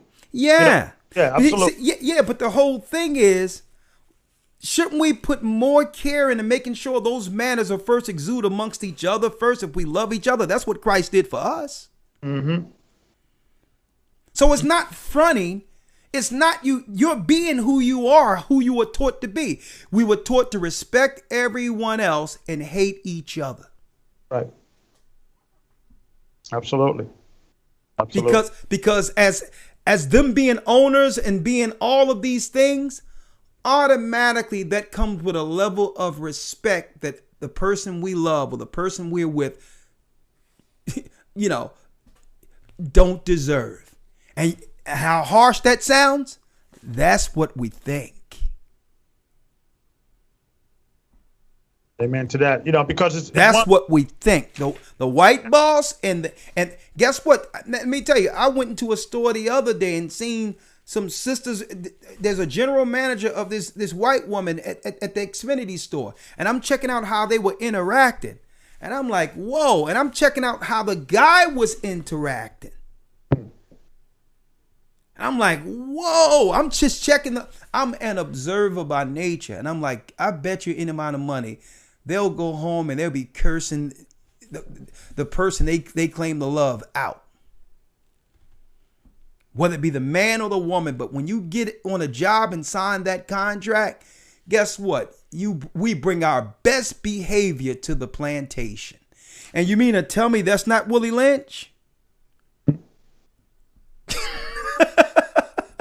Soon as we put on that suit and punch in, it's not like we're faking. This is what we have inherently learned to be when it comes to our operating on the outside of ourselves. And it's time that we can talk about it to crush the Willie Lynch demon. Anything else, Elder Gabar, before I bring it in? If we could just start with, if we could show a certain image in public, just start there. I know in closed, doors, behind the scenes, something else, and we have to work on that too. But let's say, nationally speaking, every black and brown couple going forward would make an oath that they will never argue in front of other people. They will never argue in front of their children, and whatever issue, it stays at home. If we just do that, we will see an overnight change in regards of our image. Yeah. That we never, and because now you got couples that are getting into arguments, and they're even going to social media My wife is this, my husband is that, and these are people that are famous and have some form of influence. If we could just have that code, if we keep it behind closed doors and we present, it may be fake, it may not be real, but the image of respect one another, that will go a long way as a society. So I just wanted to drop the IU. And I wanted to say this before I open up the call, Elder Gabar, and I'm glad you always bring some insightful perspective, as well as Elder Loy and all the elders. And Azan, I'm going to have you on next week. I had him on standby, but don't worry about it. I'll bring you in next week. I have some good news I have to talk about before I bring in the calls on an update on the Ohio situation with the pepperoni. I'm gonna go there in a moment. Okay. There was a person, a sister. I guess she was an older sister. She left a message on the GOCC NYC page on one of my lessons, on the one I just broke down, about the spiritual healing. And it was out of left field. It was a sister, and it was and I left the comment up there, but it was something to the it said something like, "I don't understand, Elder. What you're breaking down is spiritual, but it seems you got something against the black woman. You bashing the black woman." And I'm like, where's that coming from, right? And I'm like, you know what? In my mind, it was more so the Willie Lynch type syndrome, where I would try to initially go back because the enemy would like us to fight back and forth. So eventually, I'm on the phone. The same sister calls through Skype, and I told her that I'm going to talk about it a little bit and put it out there. And what I said was, "Sister, I have never bashed black women. It so happens that we're in a system that I can correct one side, but if I say anything according to the Bible on the other, it's pushback. But I digress. What did I say? What did I say that bashed?" And then she went to, "Well, no, you don't talk about brothers." I'm like, sis, that's not talking about bashing women if I talk about brothers less. That's not bashing women.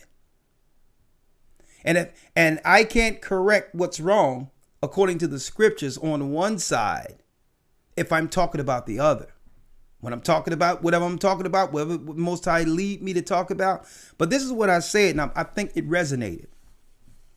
And I said, and I put it out there. There's no person that's more demoralizing to black women on TV right now, or on any sort of media, than Maury Povich. You are not the child's father. And I said it just like that. I'm like, Maury Povich is a white man that can get on TV, a white Jewish man, and embarrass black sisters every day. And you know why he's still on TV? Because the ratings say, you know what? This is what all of us, not just black men, but black women want to see. And not once did I see sisters line up and say, listen, take that crap off because that doesn't represent all of us. And you know, and I said it just like that. I'm like, sister, until people line up on Maury Povich, a white man who grandize and financially grandize themselves off of the dysfunctions, I don't want to hear anything about a brother who's using the Bible to try to correct, what's wrong. This is love, what we're doing here. We're just teaching the truth, and the truth is out there. It's not bashing. It's shining a light on what we need to repent from to be born again. And until there's a lineup with Maury Povich, I don't want to hear nothing about a black man anywhere that's correcting something, because we have to live with what's going on amongst our people. And no one is saying anything against Maury. And there's no one that's demoralizing our sisters more than that white guy. But guess what? I bet you that the roster is lined up with people that are willing to go on the show to embarrass themselves. I'm like, so we done with it. Yeah. There's not going to be no more, well, you're saying this is bashing. No, it's the truth.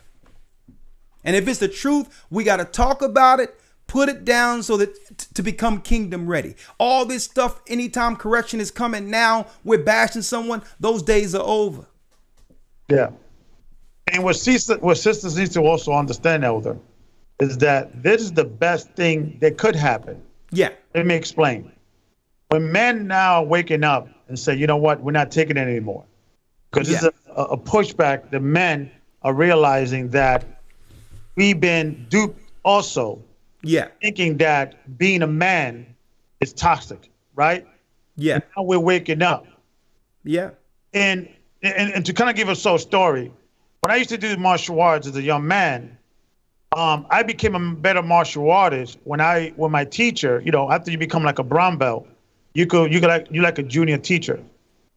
When my teacher tell me, okay, Carlos, time for you to teach, I became a martial artist because now I had to teach an individual, so I had to break down the move. So I myself was learning while I was teaching. So when we are waking up as men and we are saying, okay, we have to teach women how to be wives, teach our children how to be obedient, then that automatically is going to put us in a position that we have to show and prove and teach them how to do it. So we are learning. Yeah. So if we teaching someone how to be organized, we have to now be organized to teach someone how to be organized. Yeah. So this is the best thing that could happen to our community. Men now becoming teachers. Yeah, exactly. Now we have to now present a certain image because now all eyes on us. Yeah. So this is a blessing in disguise. And I know it may hurt in the beginning for sisters, to be in the spotlight. Yeah. But when it's all said and done, it's going to be the best thing for the It's going to help because their daughters, our sons, we need the reversal of roles, and it starts with us. Yeah. And the reason why that we have to spend more time in one area than the other, because we have to focus on what Willie Lynch said he would focus on first. Mm-hmm. Okay. Exactly. They focus on yes. They say, listen, don't worry about the buck. If we can do what? If we can focus on this, if we can focus on, let me show you. If we can focus here, we'll be able to control the young men. So their focus was right there. Let's control an anomalous situation where we can train them to be against their nature. Powerful, but at the end, they're going to grow older and realize, you know what? That wasn't the way I was supposed to have been. Women get older and realize, you know what? I should have did it God's way. And that's all we're saying. So it's not focusing or bashing. It's saying what? It's saying, well, let's try it this way. And I know it's hard because we haven't been trained to be that way. Man must submit to God, and we're doing it. We're teaching the word. In order to do this when we can be doing other things, that's a level of humility and submission. There's a lot of things in the world that's enjoyable that if we were of the world, we would want. But we had to submit to God, understanding that we are under the bonds of God to serve his people. It takes a lot of humility to do that. So men are standing up and saying, well, I want a position. I want to actually lead now. So it's now man is getting into a leadership position like you was mentioning Elder Gabar by teaching.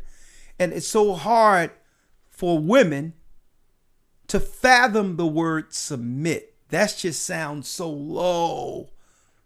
Not realizing that's power. Submission isn't weakness. Submission is humility. When he says he chose Moses because he was the meekest, meek sounds weak, doesn't it? Nah. That meekness is strength. That submission is strength. And at the end of the day, you'll feel better not having to operate all the time in this aggressive role. It's not good long term for you. And when it comes time to make decisions, You're so gung-ho and all that and so used to doing all those things now. You're not dealing in your regular laid-back nature. That laid-back nature to make sure that you get all the right information intact, starting with the God first and the men in your lives first, to make decisions long-term. And hence why we seeing right now when they're rolling these things out, they're using the same people they've always used. So it's time for our brothers and sisters to stand up and say, you know what? Like I said earlier, Gabar, no more. And guess what? You and listen, and you don't have to have a man per se or a husband per se to submit. You can submit to God first. There's brothers and sisters that are in churches and they're submitting to the leadership and learning the doctrine of Christ in the church. That's submitting to men. And sometimes it's rough doing it because when someone is teaching and bringing certain things out, it's hitting you where no one else can see. And above all, it's the truth. It's the truth. And that's that level of submission that's saying, and when you feel that thing like, oh, that hit me. Oh my goodness. You know what that is? That's the Most High. That's that phenomenon that Willie Lynch wrote about. Hitting the spirit or the demon that you can put down. Not you now becoming defensive because someone pointed something out. It's recognizing something you didn't know that you didn't know was in you. And you're looking at it. Instead of getting defensive, you got to say, oh, it's in me. It's time to be born again. I'm not responding because I'm under attack. I'm not getting defensive because I'm under attack. That person isn't attacking me. The spirit is resonating in me, highlighting something that I know need to change. See? That's submission. But if we get defensive, the demon's like, oh, yeah. Don't judge me. Don't judge me. You think you're better? You think you're better than me? What about your life? I know you got skeleton in your closet. See, that's how it happens. So that the demon can say, okay, now, see, they're wrong just like you. Let me stay. Let me survive. And I was breaking it down when it comes to the healing spirit this last Sabbath, brothers and sisters. That the healing spirit first start with us recognizing what's wrong with us. And yes, guess what? The men, our men in number, have been raised to be weak. But that didn't just start here. That started back there. And I'm not going to deny that. But what about the men who are standing up? And understand this. If we are in relationships and claim to be of God, Christian men and women, if we are, then the person we chose to be with, a man must be the authority, and the woman who chose to be with that man, no matter where he was when we got together, you must submit to that because the man chose you and that's what you chose. You can't say, well, he's not strong. Why would you choose someone weak? So it still comes down to us being accountable and saying, well, listen, okay, you're rough around the edges. So I didn't choose a weak man. He just have to be built up. Here's this word. Here's the class. Here's this. And now let's build together and break the curse together. Let's break the curse together and say, you know what? We're not enemies. As soon as that happens, there's no more fighting. And now we're back. We're looking at each other like this. Okay, you got this side and I got this side. Now let's fight the enemy. Let's go ghost busting. Right? We're no longer fighting each other. We like this. I got my sword. She got her sword. And we like looking together and say, okay, you got my back. I got your back. Let's go ghost busting now. The curse, the Willie Lynch curse is over. Now both of us are swinging swords.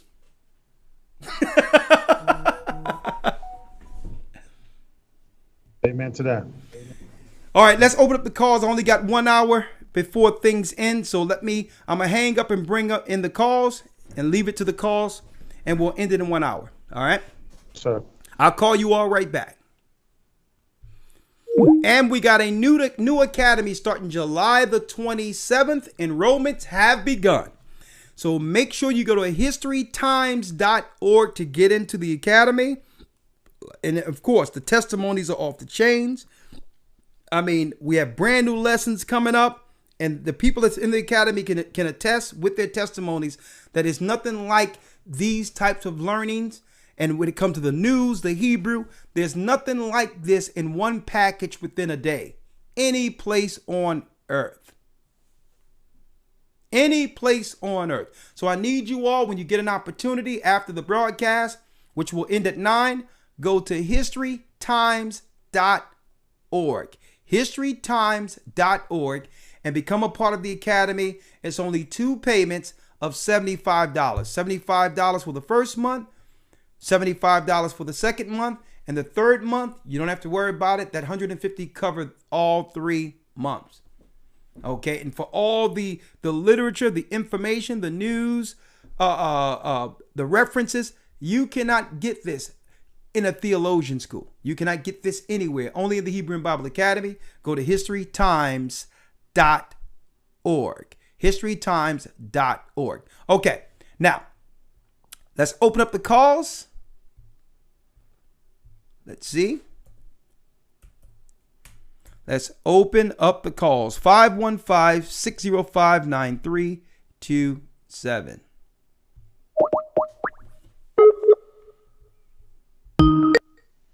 Welcome to Blog Talk Radio. Please enter your host pin. When finished, press the pound key. All right, 1 second here. I'm sorry, but I did not hear you press at least 4 digits of your pin.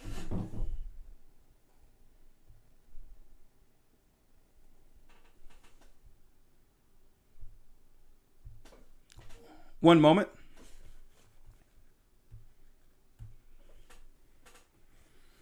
One moment, coming right back with it. 1 second. Bear with me. Blog Talk. Don't forget, brothers and sisters, historytimes.org.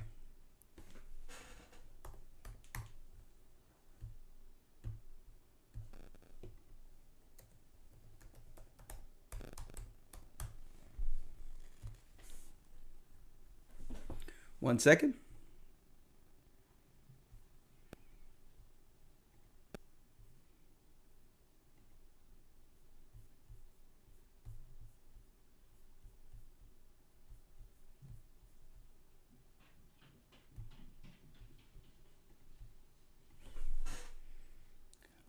I'm just going to Blog Talk. Do me a favor, brothers and sisters. When you come on to Blog Talk,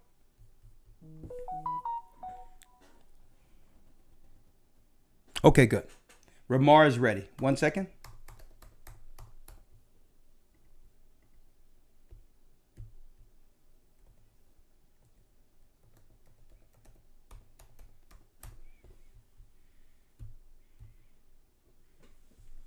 Here we go. Here we go. Studio, we're good to go. Boom. Thank you for your patience. Let's bring on the calls. We're going to open it up. We can talk about the topic, or you have any questions you have to ask in particular, I'll be open to answer them. We will be taking calls for the next hour, and we can take it on topic, or if you have other questions, I'll be more than happy to answer those, okay? One moment.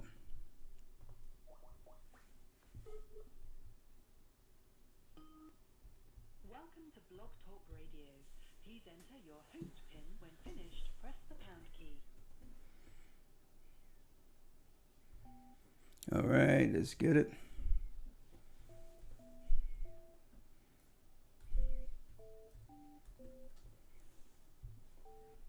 To start your show now, press 1.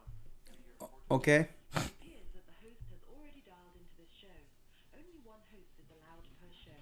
Thank you for using Blog Talk Radio. Goodbye. Okay, all right. That's good to know. That's good to know. All right.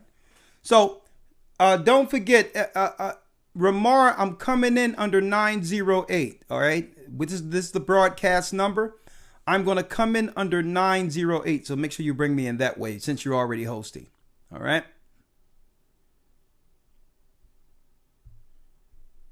Here we go. Welcome to Blog Talk Radio. Please enter your host pin. When finished, press the pound key.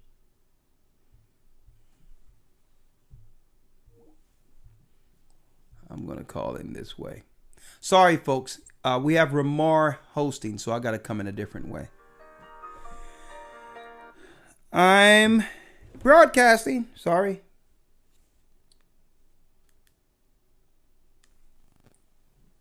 I'm broadcasting. There you go. All right. Let me see. 515. Bear with me, folks. 515. All right, there we go.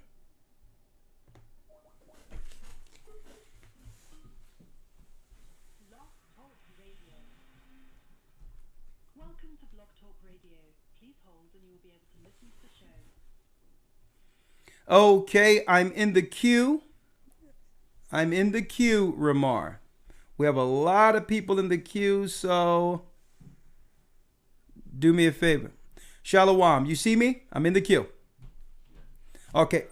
All right, so keep my mic open while I bring Elder Gabar and Lawyer in. All right, great.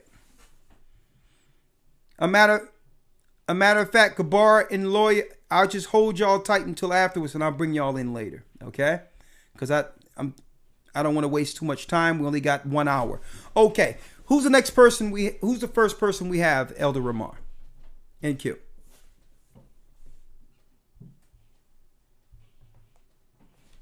Okay, the first person we have unmuted is Hebrew Harris. Let me bring you in. Shalom, Hebrew Harris. This is Elder Ricard. I'm blessed by the best. Talk to me. Okay. It seems like the Most High took me air and weapon of lecture. I've been in prison 3 times. It seems like with everywhere I've been, it seems like the only place you can find a real stand-up, honest man with morals, a backbone, who won't bow down to Amalek is in the Word. Now, you got some dudes in prison that'll protect their woman with all they got, but they're in prison. They're no good out here. The only place you're going to find a real stand-up man is somebody in the Word. And it's sad for the women because it's like we're few. And all praise to the Most High. He's opened my eyes and introduced me to your teaching. But Amalek has done a great job. I have to say, for tearing us down as men. They've broken us, and the only hope you have in these days is the truth. The only way you can come out, only way we can come out this as Israel, as a nation, and make it and be stand-up men is in the Word, because it's like we're nowhere else. It's like we're nowhere else. How old are you, brother? 37. I'm actually 38 in July 29th. I'll be 38.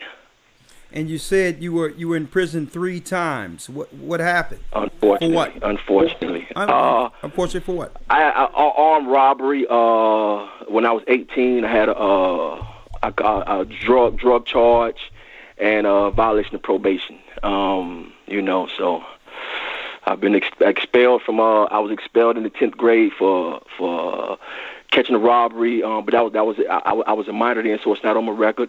I went to the judge told me, I advise you to go to Job Corps because you're going to end up going to prison. I took his advice, went to Job Corps, was thrown out within 2 months for fighting. Went to a juvenile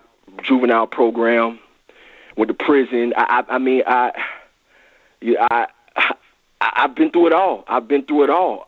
Okay, here's two questions that brothers and sisters want to know, because what y'all missed before I unmuted that line, what y'all missed, brothers and sisters, is that he said the only way to break the phenomenon when it comes to the weak men and the men of our community is when they begin to learn the truth of this word, this book.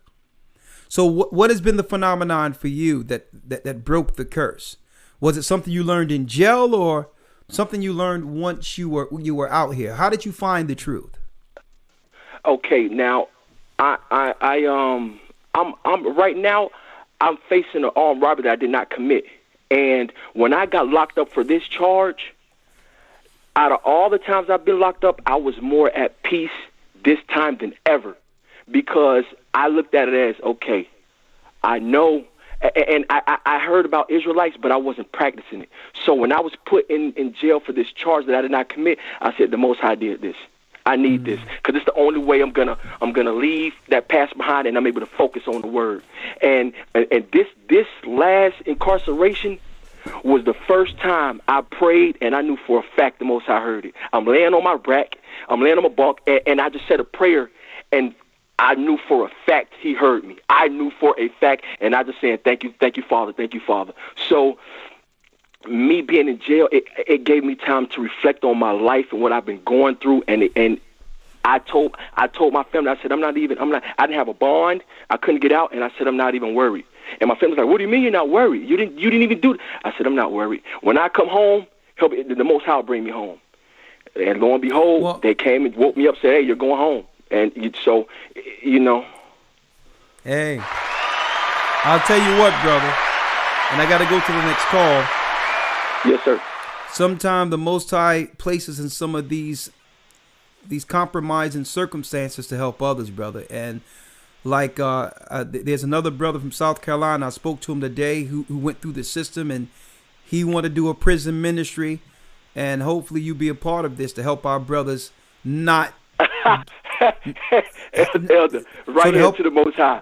Right here to the Most High. I told my mother, I said, I wish I could talk to Elder Ricard and we can set up a non-profit where I can speak to people that are in prison or in rehab. I said that. So I'm more than ready. I'm willing. Well, brother, that'll be your ministry along with Elder Gabar and Brother Gabar that we have over in South Carolina. And hey, like you said, there's a lot of strong men in prison with the intellect who actually are repentant of some of the actions they did against our community. And what better way than to make amends than bring the truth to our people? I mean, hey, Malcolm came out of jail, and look at him. So, brother, make sure you write it down his number, and hold it for me, Elder Ramar. And thank you, brother. Great call. Thank you, sir. Thank you, sir. Love you. Keep it up. Keep it up. Thank you, sir. Shalom. Bless you. Going down the line, we have Sister Sharon. She has a comment. Sister Sharon, how are you? How are you? How are you? Always good to hear you guys, and enjoying the academy very much. Bless you. Thank you. Bless you too, Elder. I want to say something real quick, and I was hoping to speak with you separately. In fact, my friend and I, who are in the academy together, we said maybe we should talk with Elder privately about this. But anyway, since it's part of the topic tonight, then I'll go ahead and tell you what I was thinking about. Okay. And I thought about this for many months, right? So in thinking about, the things that you've brought out where family is concerned, and especially the woman's role, I see really and truly that you have a great burden for our women, our people, and I know that you mean well. And I also can appreciate what Elder Gabar just said about us coming to the place where we can learn together, things that our generation may not have been aware of, but we owe it to our children and our grandchildren to teach them these things so that they can be aware of what's going on, right? Yeah. So, yeah. So what you were saying about the lady that spoke with you, and she, was perceiving that maybe you had a problem with the women, I don't think it's so much of a pushback. I think she's identifying here that there are wives here or those who used to be wives who were submissive, and the meekness was taken for weakness, right? And so I know in my case, it seemed like all of that really turned upside down when I chose to walk with the Most High. And that husband chose to do what he wanted to do. And so I'm, Okay, hold up, sister, because I think this is a groundbreaking moment as far as that part of the conversation. Because I hear that a lot, that my meekness was taken for a weakness. Yeah. Now, what you're saying in a nutshell is that you did what was right and was submissive, and someone didn't appreciate that. Right. Right? But guess who did appreciate that? Guess who was appreciating? The Most High was. So this is what happens, sister. Something happens where someone does something wrong, and we believe that they didn't deserve that right. But you weren't being right for him. Just for him. Yes, you were being right for him, but not just for him. You were in your nature according to how the Most High made you. And see, and this is why Christ says that we can't render evil for evil. We start to look back. We start to look back at the fact that we were taken advantage of, and it hardens us. But no, listen, if that person didn't deserve it, didn't appreciate it, it's not going to change me. I'm not going to be against my nature because of this person didn't deserve it. Because I know the Most High seen my submission.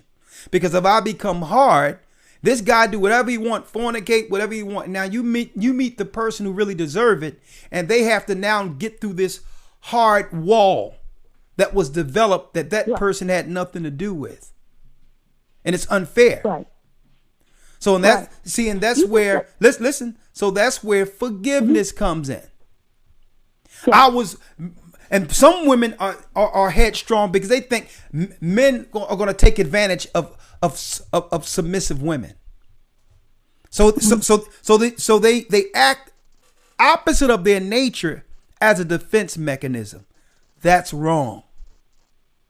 Because we don't expect a man to treat us a certain type of way just because their relationships didn't work out or a girl did something she had no business.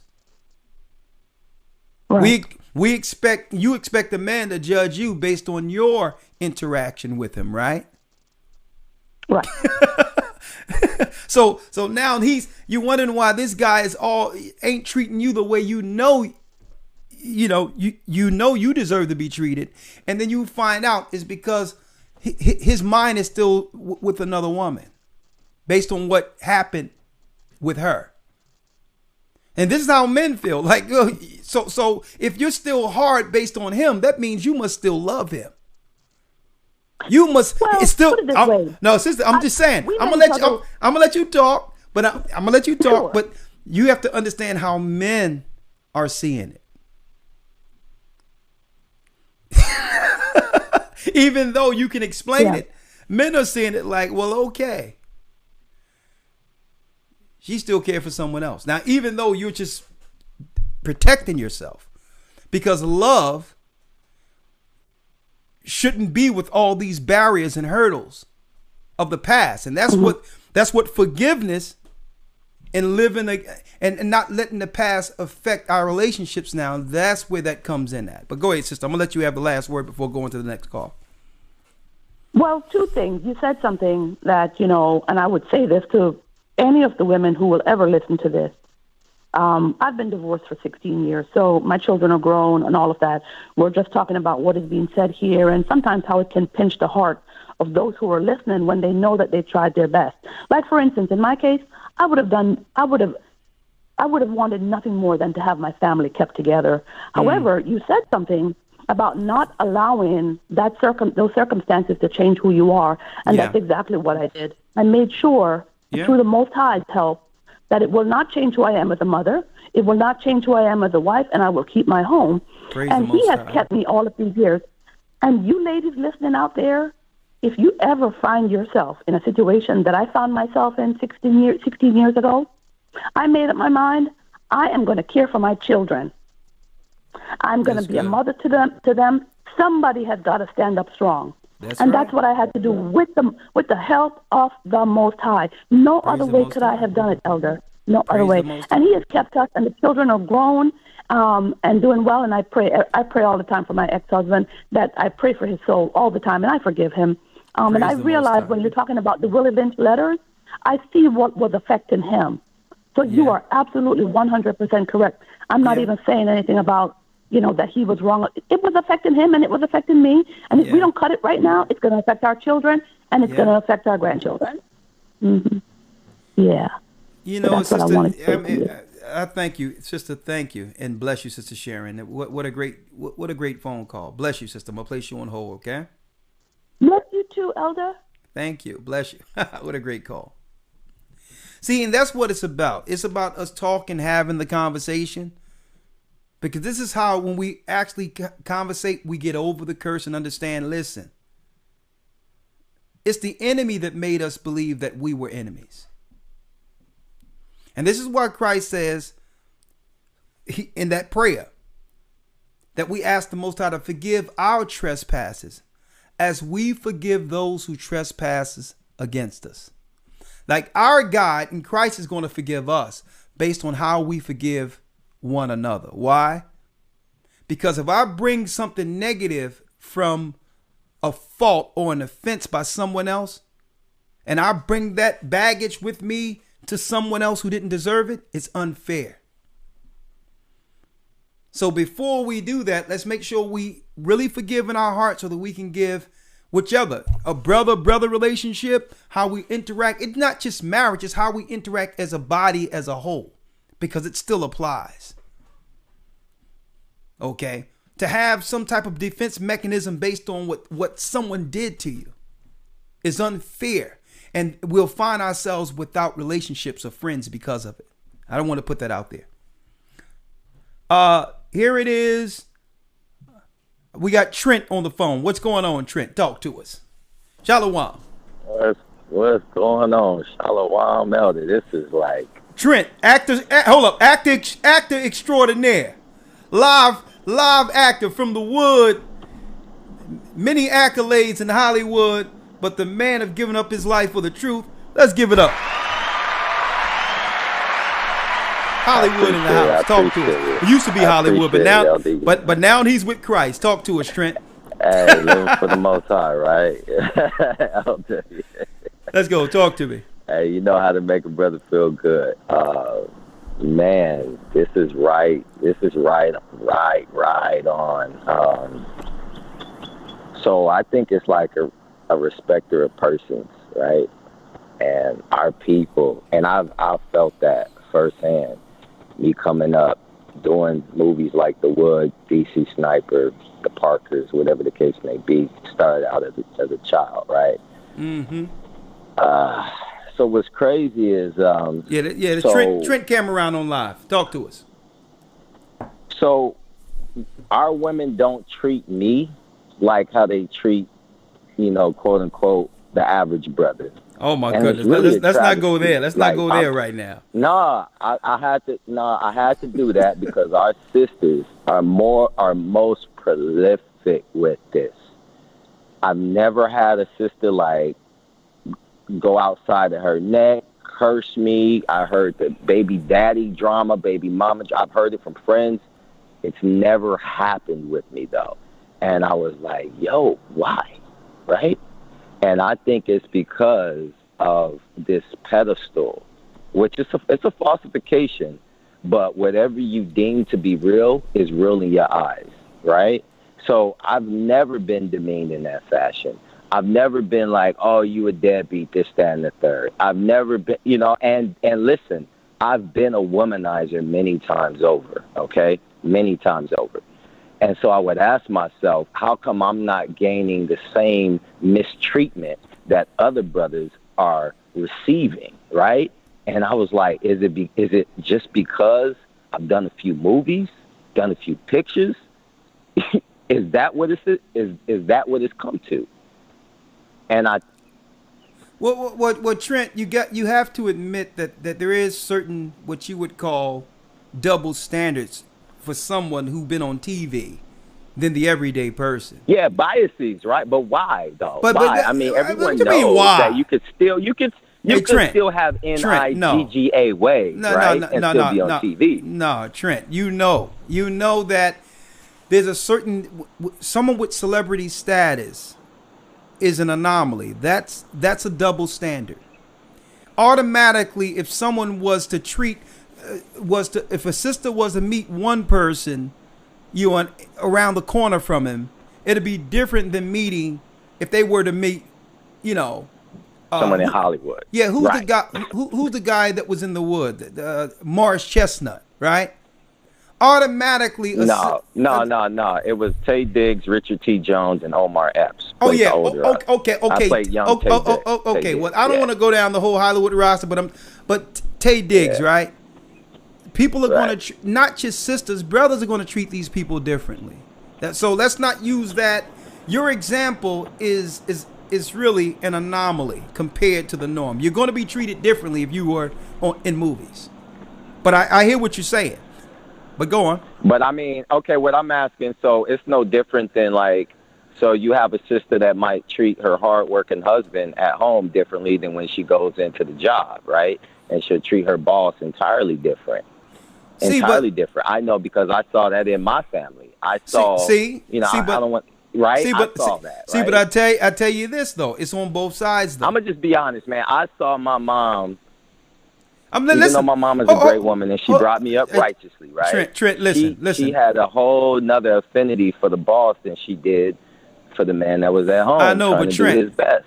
Check this out, man. I want sisters to answer that. Listen. But it ain't just the sisters, because I can remember one of my first jobs was waiting tables, going to school, waiting tables, and washing dishes, right? Mm-hmm. But then, listen, I grew older to understand this. But then I would go home, and it would be a house full of dishes, and I expect the person I was with, and I would just eat something, throw a plate in the sink, and I just washed dishes for all these people in Rittenhouse Square, but couldn't even wash my own dish, as if the person I was with, as if the person I was with was my servant. That's wrong. How is it? So that's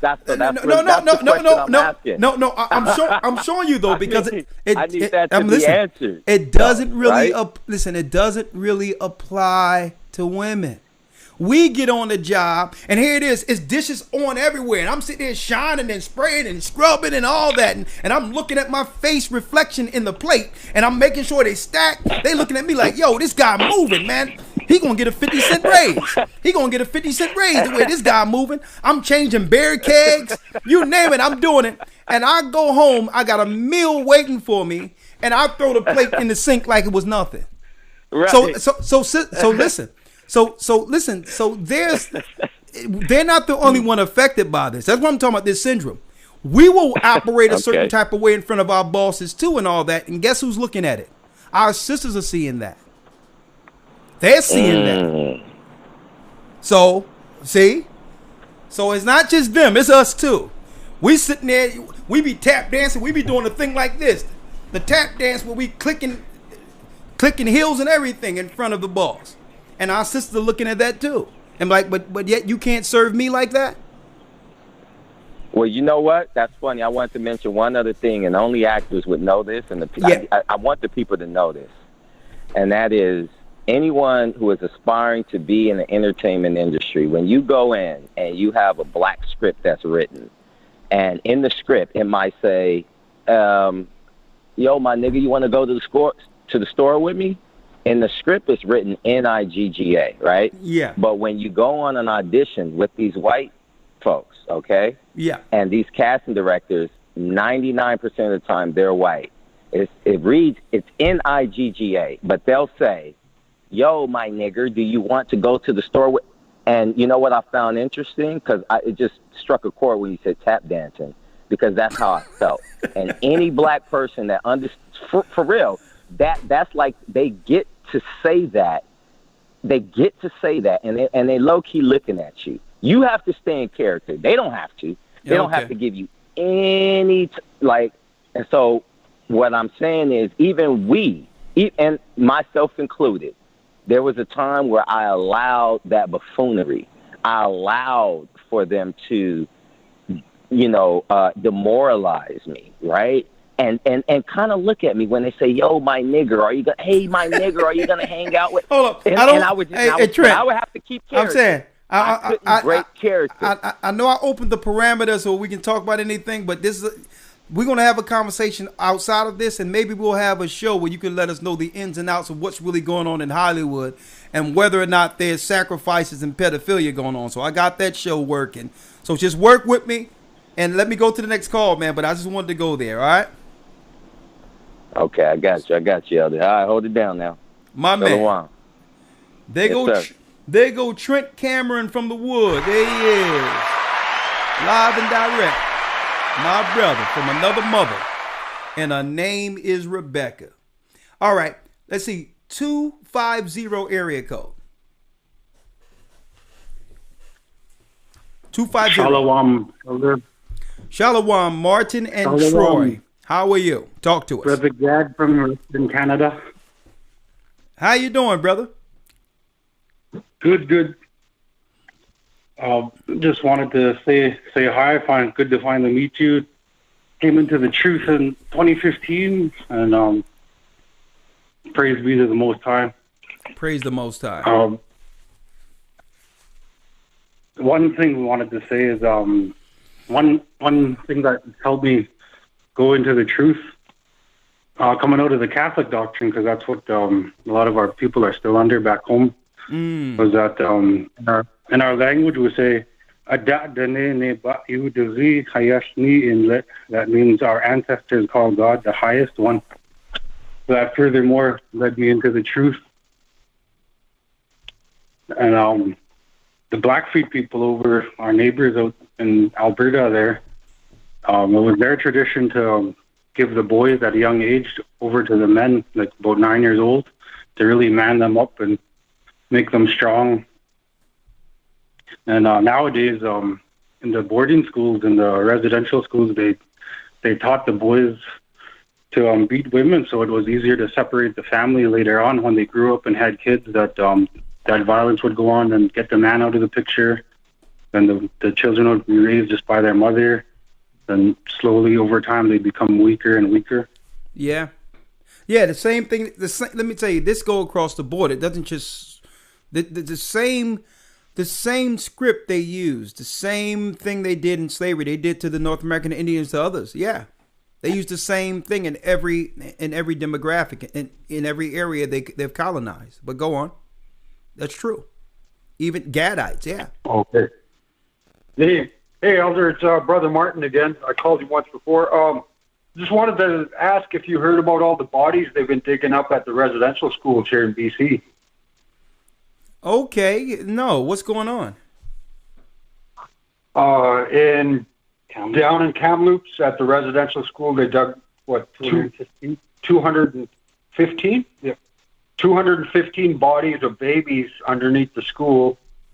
And so they went to another school and they checked the grounds there, and I think they found 100 and something more bodies of children under the school. So they're deciding to go around to all the residential schools and check if there's bodies of children under there. Yeah, what I need you to do is send me the links, please. Send them to gatheringasone@AOL.com, because I went into this years ago concerning the founding fathers of America, how in Philadelphia under Ben Franklin's house, they found bones of children and all that under Ben Franklin's house and under a Catholic church in Philadelphia. And you know that Ben Franklin was a part of the Hellfires Club, where they were taking children, just not all children, not just black children, a lot of black children, but white children and all that, and sacrificing children to their God, so to their satanic gods. So I need you to send me that information, because a lot of that is resurfacing now. That when you hear about children going missing, child trafficking, when we were growing up, they said there was children missing on the back of the milk cartons. All of these were Moloch sacrifices, the majority of them. And these children are being funneled through these institutions in our neighborhoods called schools. At different times, they would see a certain child who probably was from a broken family, whatever the case is, out there playing, grab them up into school, put them into a tunnel, and next thing you know, never to be heard of again. So when you hear of Jack the Ripper, when you hear of Jeffrey Dahmer, they try to make you believe that these are lone nuts who just did something, did something on their own turn or in their own time. When really, these were people who were a part of initiates for child sacrifice. So do me a favor, brother. Please send me the links you have so I can go over this in the Academy News. Yeah, someone in the chat said they found another 100 more in Manitoba under the residential schools there. So here's the question. They've always found children through sacrifice under these buildings. Why are they allowing these things to be readily announced now is the question. Why is the media covering it now? I'm not sure. You know why? Because they want you to know what they were doing the whole time. They want to know that they want everyone to know that you have now all been initiated into their ritual. They want you to know that the gods they serve and the fact they've been Satanists the whole time. And now, through the juice, the whole world have been initiated into their sacrifices. This is why the media is saying, tell them now. Albert Pike said years ago, at the end of it, before the last war, we're going to roll it out where the whole world will understand or know that the God that they think they've been serving all the time was Lucifer. We're going to roll him out for the public, for all to understand that Satan is their God and that they've been sacrificing to him. They say at the very end, this is what they're going to roll out. Albert Pike said it years ago, that they're going to roll this out. And you notice, what is the new movie that they're promoting right now? Loki. Loki is another name for Lucifer or Satan. So they want everyone to know that, hey, and guess what? They say, take off the mask. It's no longer Halloween. Take off the mask. You've been initiated into the satanic ritual, and they're coming after your children. This is why they allow the stories to be out there. It's called lesser magic. They have to let you know they're going to do it before they do it. So now that the people are so confused, unattached to a degree where there's no family, guess what? The Satanists know that there's no more resistance. There's no one to oppose them because the majority of the earth has turned their backs on God. So it's open game now. But thank you, brother. Great call. Send that to me. Let me get to the next call because I only got a few more before this rounds out. Thank you for bringing out that news. All right. Bless you, Elder. Bless you, brother. Great information. Send that to me. I'm going to go over that in the Academy News. Amia has a question.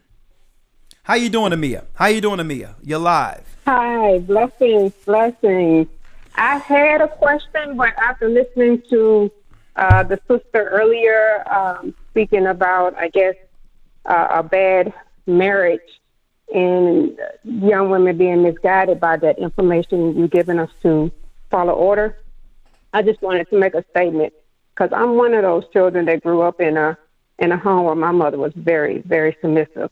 And as a child, I started loathing it because what I saw in school were broken homes where the parents were not in the same home, or the mother worked 2 and 3 jobs, or and that was a norm for me. So I kept looking at my mom. My mom was a stay-at-home mom. It was 11 of us, and I felt like she could be doing more with her life than just staying at home. And I was thinking that she was so submissive, and I was against it. So as I got older, it was until I became a young lady myself and had children, the pattern of me thinking that way, it hurt me as an adult because I was engaged a few times, and I gave up those engagements because I didn't want to be submissive. But then I ended up raising my son, and he is a strong young man, but he could have been stronger had I, followed the order. And as an adult, I started seeing that the order was the right way to be. My mother was fine with being submissive, and it was it made her stronger as a mother, as a woman, and it wasn't my dad making her be submissive. She was following order in the order of my grandparents. And so as I got older, I was like, you know, and then coming into the truth, I just had to ask God for forgiveness because the disdain I had for order was out of order. And if I had it to do it all over again, I would have followed order. I would have had a strong marriage, a strong upbringing for my children, and I wouldn't be in the position of being, not following order, basically. Hey, sister. And my son would probably be in a different place. Something jumped out what you just said, that to some degree you loathed your mother in her power position as a submissive woman. Like something made you believe that she was a weaker woman for actually being what God intended for a wife. Right. So the question is, and it was because I was seeing other children that I went to school with. They didn't have the strict rules I was going by. Their mothers wasn't there to tell them, you know, what to do and what not to do. My mother was very protective. She didn't allow me to, you know, go places like other kids did. And I just started seeing the brokenness as a good thing. Well, sister, in hindsight, now that you realize that you were actually viewing things negatively or wrong, do you understand how strong, in hindsight, do you understand how strong your mother was? That most women today aren't raised to be as strong. And someone taught us somewhere that was weakness. I don't want no weak woman. My mother was weak, and he's doing what he want to do, and she's home. Let me tell you, that was the strongest position your mother could have had. On the screen, I want brothers and sisters to see this on the screen. This is former Cosmo writer who says magazine published feminist lies. So this is what happened to our generation coming up. We were taught that the way our mothers were weak. That our mothers and all of them were strong enough to say, you know what? I don't care what I have to go through. I'm keeping my family together. Okay? You can say what you want about that, about my man, but listen, my man is taking care of things, and I don't even want to hear what y'all talking about, because when he's gone, you all aren't going to take care of me. And I want my family, I want my daughter to understand what it means to have a defense mechanism that cares for her. Because then when she grow older, she'll know what that defense mechanism is. She'll choose that. So guess what? My mother didn't have nothing past a 6th grade education. Because education wasn't all sought upon as some type of accolade. But I tell you what, she cooked a mean pot of greens. I'll tell you what, when it came to that macaroni and cheese, I'll tell you right now, there's no one on earth can make turkey wings like my mother. And I don't care who, I'll put my mother turkey wings up to the greatest chef on earth. So it wasn't, I'm going to tell you that right. I'm talking about with the gravy. Like, man, I'm sitting there biting my finger trying to figure out what's up with this gravy. But yet women seen that as a level of weakness because we were told lies. I need y'all to listen to this. Former Cosmo writer says, and you know what? She doesn't regret any of it. She don't look at, guess what? Sometimes certain things she can't read or whatever the case is. She said, Junior, can you read this for me? She always said that. I got the education. But I tell you what, she never had to write down one recipe. What she can do in her mind with some food is from another realm. So her son, my mother and father came down from down south. We were the educated ones, and we stepped in to read and do certain things that they needed to do. But when it came to building a house, my father can take a hammer. My father can build a house from the ground. He didn't have all that high education. We have lost it, folks. We have lost what matters. Listen to what this white Jewish woman said, Cosmo writer. by the name of Sue Ellen Browder. She's admitting everything she wrote was a lie. Look at this. About the sexual revolution.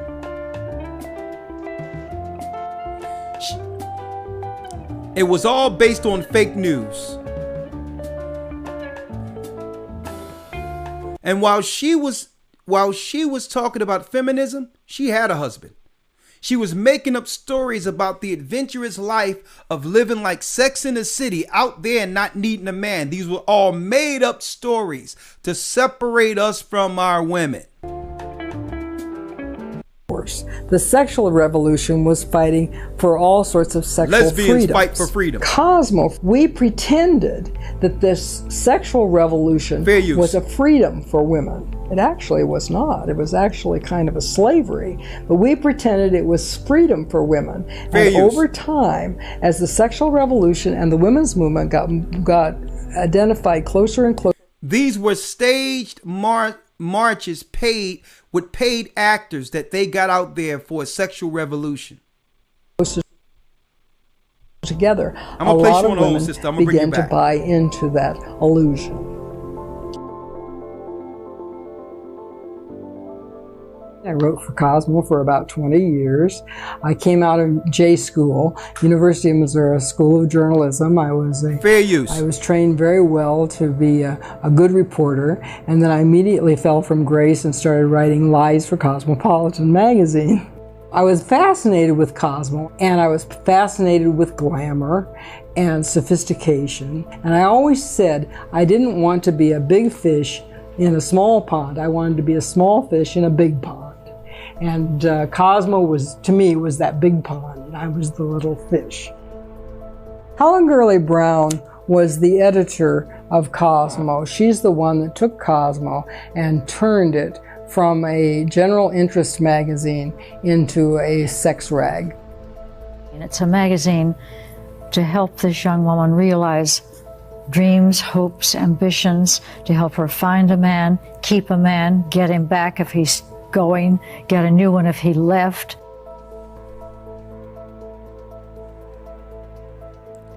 Straight lied to a whole generation of women.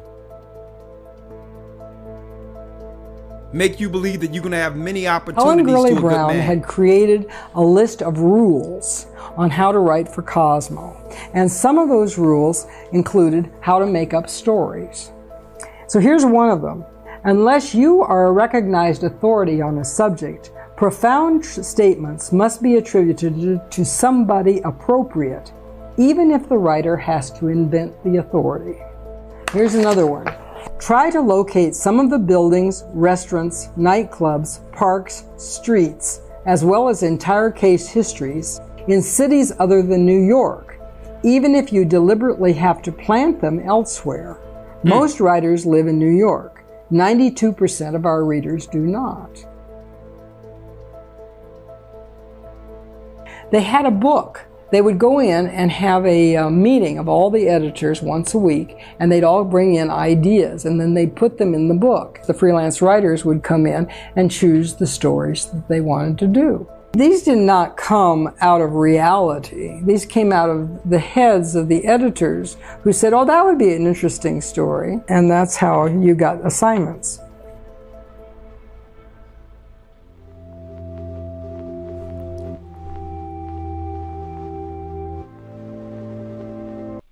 That the abortion movement was originally a man's movement, an upper middle class white man's movement.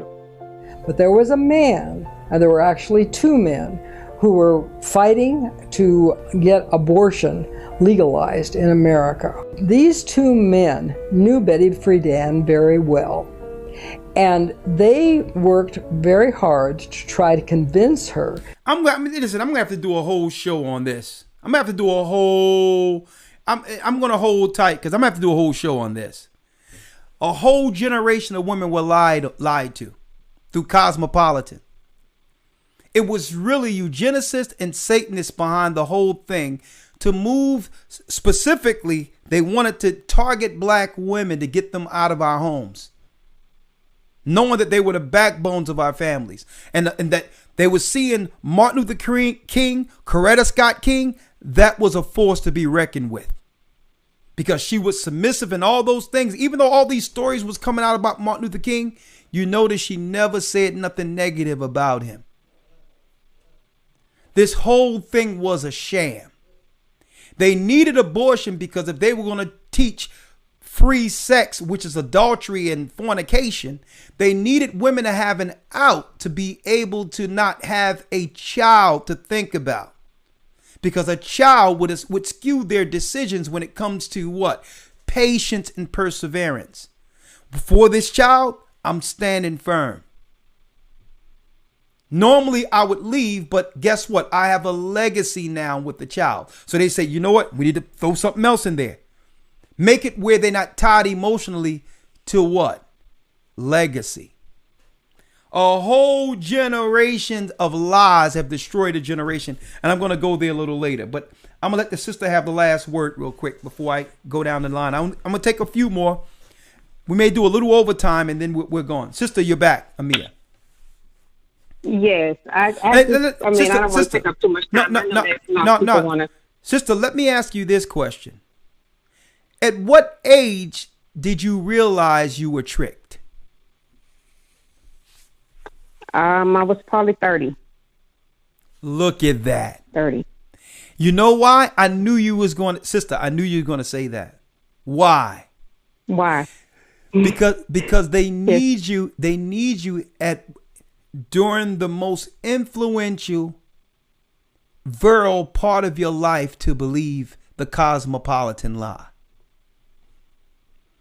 A woman's strength is usually between the ages, and the height of her beauty is between the ages of 16 and 28. So if they can have you waste that time that you can use for really legacy, right? They were strategic how they did this. Because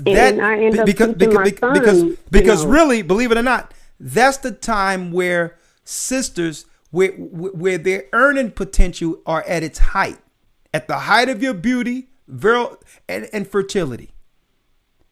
That's the height of your what? Earning potential. But when you get older, your earning potential is down, and you be like, well, hold up, I should have a man there to subsidize. That's how they trick women by saying, get an education. It's the cosmopolitan life. No one wants anyone that's dumb or stupid. There's not wrong getting an education, but you're not supposed to use education as leverage or as an accolade against what? The man you're supposed to submit to. That's a whole nother conversation. I'm gonna let you have the last word. Go on. Well, I was going to say, I spent a lot of time, going the pathway that I thought that was supposed to make me stronger and better when I wasn't. And then I also showed my son that I showed him a different type of woman that he should have been looking for. Like right now, he could be having a wife, and he's looking for a woman that was like myself, strong or appeared strong, and going for education when he should have, he should be looking for a woman like my mother. Oh, so like a exactly. Did you tell him that? I haven't, but after this, conversation, I will have that conversation with him tonight. Make sure. Thank you. Make sure you have that conversation. Like, no, son. My mother was the one. Let me tell you about my mother. She didn't have the education I had, but she had everything that God intended for a man. And let me tell you, it's deep because I had a conversation with my son yesterday, the one that's in college. And I was trying to tell him what to do and how to do certain things. And he's like, Dad, he says, after I've been burned so many times, he says, these girls in school don't want anything. He says, listen, he says, I'm good. He says, I'm going to do what I can to get myself together. And when I get down the line, guess what? I'm not going to have to make the choices. The choice is going to be made for me. I'm not focusing on the girls because he says these girls out here, he says they're getting bodies. He says they break it down to they'll actually, believe it or not, brag about having 5 bodies per semester. And I was like, bodies? What's bodies? You know what bodies are? Men they've laid with. I'm like, son, that's good. You understand? Do what you got to do there.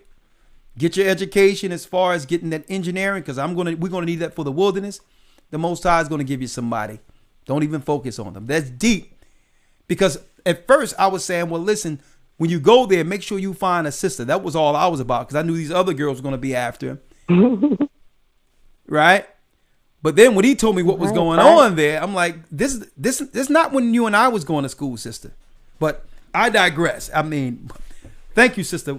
But it's deep that what's good, sister, is good. What's good that your humble spirit is willing to say, you know what? Not too many people are willing to say, you know what? I had it wrong. My mother had it right. And how do we? This is how you break the curse. Admitting it and saying, you know what, son? I want something better for you than me. That takes a lot of humility, because everyone wants to appear that they got it, that everything is together, that they got it all together. And for you to say that, sister, that's saying a lot about you. Thank you. All praises. All praises to the Most High. Thank you. Okay, Shanika on the line. And after Shanika, I think we got Sunshine. I'm going to bring you into. All right. Hold on. Who that? You, Ramar? I'm getting feedback here. One second. Who that? I'm getting feedback. Okay, what's that? Should be good. All right. Shanika. Shanika's on the line. Oh, shucks now. What Shanika got to talk about? Hi, Elder Ricard. Okay, what do they call you for short? Nika? Well, yeah, Nika.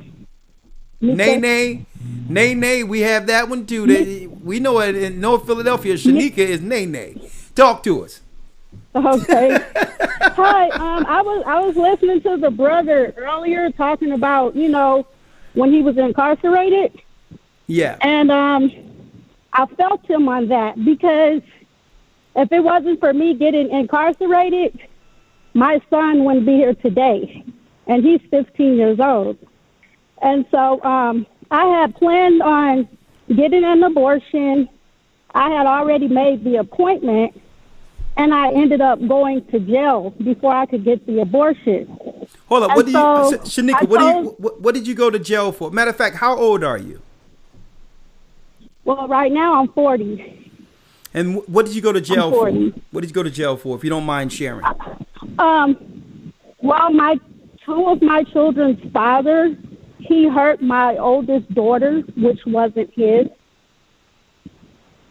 So, well, he whipped her, but his mother called Child Protective Services, and they said that I didn't get the right help for my daughter, so they took me to jail too. Instead of you putting it all out there, what did you go to jail for? Because they said that I didn't get the appropriate help. They said that I should have called the police or, did something more. Okay, you know what I'm saying? So you were, as they put it, the child was under your care, so you was at some level complicit for allowing something to happen that was under your authority. Correct. Okay, go on. Correct. All right, go ahead. Pick up from where you left off at. Yeah, but it's such a long story. But anyway, to make a long story short, I told the sheriff deputies, I said, I want to have an abortion because I already had a baby that was 6 months old. And I said, I can't take care of no more kids.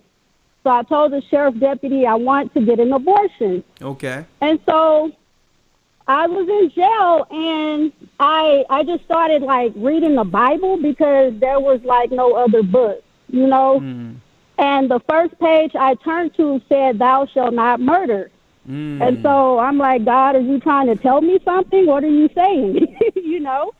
And so when I read that made me decide, okay, I'm not going to have this abortion, okay. And at that time, I didn't know it was a boy because I got 2 girls already. And so I told the sheriff deputies, I said, I'm not going to get the abortion. And they kept coming to my cell every day. You sure you don't want the abortion? You sure you don't want to get the abortion? Ma'am, I don't want the abortion. They come back again. You sure you don't want it? Ma'am, I'm not getting the abortion. Okay? And so another time, the sheriff deputies, they came to my cell, and I thought that they were taking me to the clinic to get a checkup, and I ended up at the abortion clinic. And so I said, ma'am, I told you I don't want the abortion. And she got mad, and she had an attitude with me, you know, but I really thought I was getting a checkup, but she brought me to the clinic without my permission, the abortion clinic. So I still did not get the abortion, okay? And like that time in jail, that was just the most intimate time that I had with God. That was the most that God spoke to me, was when I was in jail. Like that was just the most intimate time I had with him. And I was just always reading my Bible. And I told God, I said, look, when I found out I was having my first son, I said, Lord, I want you to name him, you know, because it's because of God I'm having him. So I asked God to name him. And so as I was just reading my Bible, like 2 weeks later, I came across the name Joseph, and it was like a light turned on in my spirit. It was just different. And so I said, God, is this the name, you know? And so when I left outside my cell for, you know, recess or recreation, this girl that's locked in her cell for 24 hours, she can't get out. I went to her cell to tell her hi. Sister, I need you to, I know you got a lot to talk about, but we got a lot of people waiting in queue. Let's round it up for me. But it's a good testimony that you was able to persevere. Okay, you had I'll make it fast. Okay, go on. But yeah, basically what I'm just trying to say, she just said, I got a special book for you to read. And the book was called The Story of Joseph. So it basically had confirmed the name that God had gave me. Because she didn't know anything about it. So Praise I was like, okay, time. God, this is the name you have for my son. And he's 15 years old now. Look at that. And I don't want my son. He's so special. And I want to raise him right. And I just want to know, like, how can I teach my son to be mentally strong and mentally independent, you know? I mean, I need so many generational curses on my family. Okay, I don't want to. This is a long conversation because maybe it's a situation where his father's not there, right? Right. And you're in California, right? I'm in California. I'm trying to join the bodies, you know, but it's just like kind of hard to get in contact. Okay, that's no problem. Do me a favor. Because I don't have an ink pen in front of me, Elder Ramar, write down her number, Shanika, and send her number to your rock, and we'll have an elder reach out to her in California. Okay? Thank you, sister. Yeah, because I want to get all three of my kids baptized as well. Okay. So I do appreciate everything. Thank you so much. Well, thank you, sister. And I'm glad you made the right decision, standing strong, and we'll be here to help you. All right? Bless you. Okay, thank you.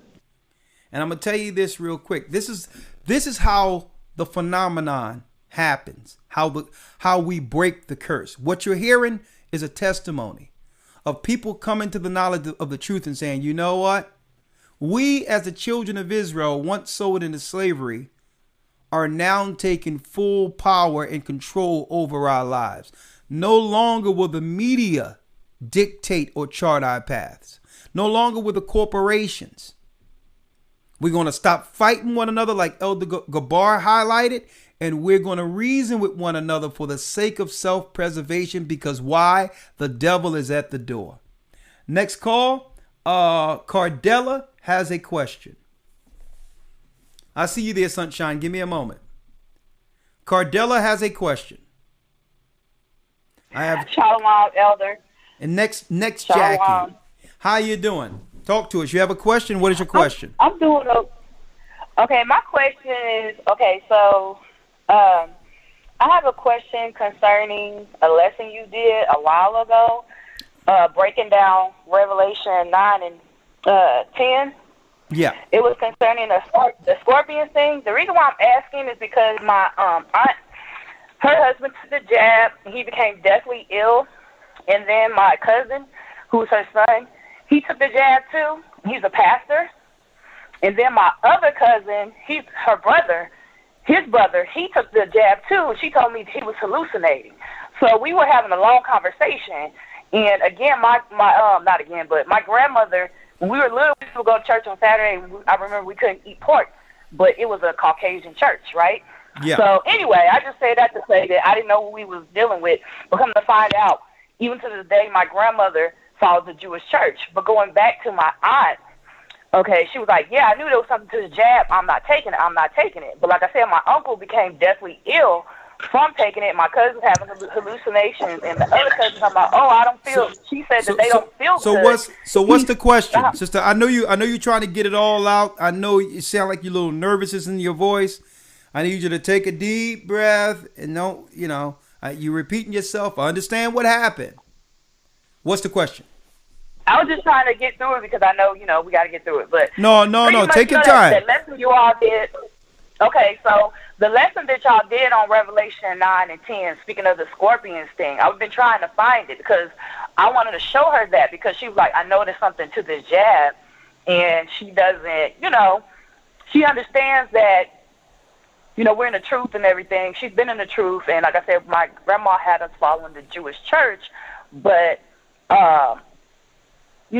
she asked me did I know anything about it because my great aunt is the one that put me on the phone with her. She was like, oh, well, speak to her. She can tell you about it, Revelation, and I couldn't find that lesson. Well, it's Revelation. Listen, Revelation, the 9th chapter, where it breaks down, it says that, and to them it was given that they should not kill them, and that they should be tormented 5 months, and that the torment was a torment of a scorpion when he striketh a man. So the whole thing is you'll still be living, but you'll be living with the poison. And the scorpion, when it's Revelations 9 and 5, some of the lesson, what we did, a lot of that stuff got struck, and they didn't want us to have that. You got to find it on Patreon. But in a nutshell, I'm going to tell you like this. Once the stuff is in you, it's in you. So all due respect to her, you better guard yourself from people who've made that decision. That's all I can say. Oh, of course. I just wanted to show her that lesson. Yeah, I just wanted her to see the breakdown because she wanted to see it. Listen, show it to her, but the all in all, social distancing. Technology is great. Skype, telephone, but listen, all that, can I come over? Can I come over with the kids and share some wings with you? Listen, I need about 7 years to clear my mind. All right. Ooh. Thank you, sister. That's how I'm rolling with it. Okay, Tawada. All right, bless you. Like, I'm down with you. I'll teach you and all that. But hey, have you made that decision? Hey, no way, Jose. 313 area code Jackie. And share some wings with you. Listen, I need about 7 years. Oh, okay, Jackie, come on now. I got the elders on. Come on, Jackie. Where you at? I'm hearing myself. Put your headphones on, Jackie. Okay. Can you hear me? Loud and clear. Talk to us. Yeah. So this is a very thought-provoking conversation. I want to shout out to Elder Dale in the body in Detroit. I love the church body there. Oh, so I want to say shalom, right. A special shout out, yes, to my elder. All but right. I wanted to say that I'm the woman that went back to my husband after I realized I came in the truth and that was wrong. And what I wanted to say is that we have 4 beautiful kids. And when we first got married, our first 7 years was like a honeymoon. It was like heaven on earth, for real. And we had the opportunity to homeschool our children most of their lives until we started having issues, and the way out was to send them to school. Well, we noticed the difference right away, but even more so when they went off to college and came back. We sent them one way, and they came back another way. Now, my children are extremely bright, just like their dad. He's no less than a genius. He's very, very bright. So they're very intelligent young people. But the curveball that we've been dealing with these adult children has been so unexpected. So what I wanted to say, to people that are married, it's so important to stick together. It's so important to be in agreement, not to join in with your kids, take sides with your kids. Women, take sides with your husband. because he's the head of you. He's the head of the house. Because when you don't take sides, when you take sides, it's the wrong way. It throws everything off. So even though my husband and I are back together, now we're fighting for our kids. But you know what? Our hope is in Christ. The awakening, we have to look at it past just the things that we see on the outside. Baptism, okay, I found me a church home. Okay, Elder Ricard gives me the word. That's all I got to worry about. I'm going to wear my long dress. I'm going to cover my hair. I'm not going to wear no makeup. It's so much bigger than that. The awakening is about every aspect of our lives. And so what I wanted to say and share, it says, I wrote the scripture down. It says that, and although the enemy has conspired against us, joined hand in hand, he says that our seed shall be delivered. And so we're standing on that. Our seed is done, and we have to stand on that. And so in order to stand on that, we have to give ourselves wholeheartedly to the word, because heaven and earth going to pass away, but he said his word is not going to pass away. This food that we gluttonize ourselves with, these beautiful cars we ride in, these beautiful houses that we aspire to have, and the career that we aspire to have, the Bible tells us it's all going to pass away. True. The only thing that's going to stand is his word. Well, thank you, sister. We have Great points, Jackie. We have to be committed to that. I got you, Jackie. I'm glad you're together. Stay strong, and that's some good advice to put out there for these people who with these fly-by-night scenarios, not realizing that we should persevere even through the hard times, and that's what it's about. Thank you, sister. I appreciate it. Thank you. And let me tell you, this is no time. Hey, this is no time to be out there on this market. This is a devil's market out there. Straight out. So it's not about families putting people together. People swiping left, swiping right, linking in with people. And guess what? 9 times out of 10, you're linking in with somebody that is part of the zombie apocalypse. Let me see. Let me see. Do I have it here? Let me see if I have it here. Look at this card right here. Here's the zombie apocalypse card, which falls in line with our particular lesson tonight. Why Christians, what's the title again? This is why Christians are afraid of the jab. Look at this Illuminati card. The Illuminati card is called Crusade. And it says, who's leading the charge? Your pastors and your nuns. But who's in the back of your pastors? A zombie holding a sign saying what? You got it. Zombies for Jesus. Look at it. Look at it. It's right here for you. Who's in the back? Who's in the back? Zombies for Jesus. And who pushed it? The pastors. Look at your pastors. God. See? Nuns for fun. Nuns for fun. God ain't odd. See? Your pastors. And I don't tell them what's behind a zombie. Zombies for Jesus. And the Illuminati cards. Now check this out. The Illuminati cards, these ones were sent to me by a brother. Were published in 1995 that the religious institutions, the churches, would be responsible for heading the charge for the zombie apocalypse. They would turn their congregation into zombies for Jesus. Huh? What? See, you know, I had to top it off. Natasha.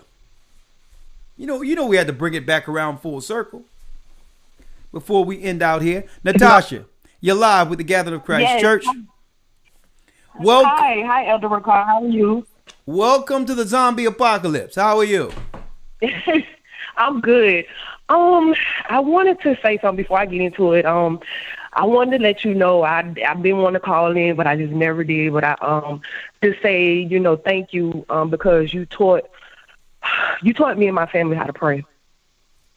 We didn't, you know, when you're growing up, you're taught, you know, now you lay me down to sleep and, you know, that right there. But you taught us how to pray the right way. Praise the Most High. And a lot of things has changed for me and my family.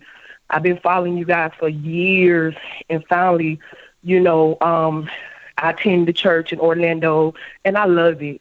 You know, everything you come on, you bring nothing but the truth. I've never went against anything you said, because when we followed it, it always came out good. You know, listening. Praise the Most High. And I just love it.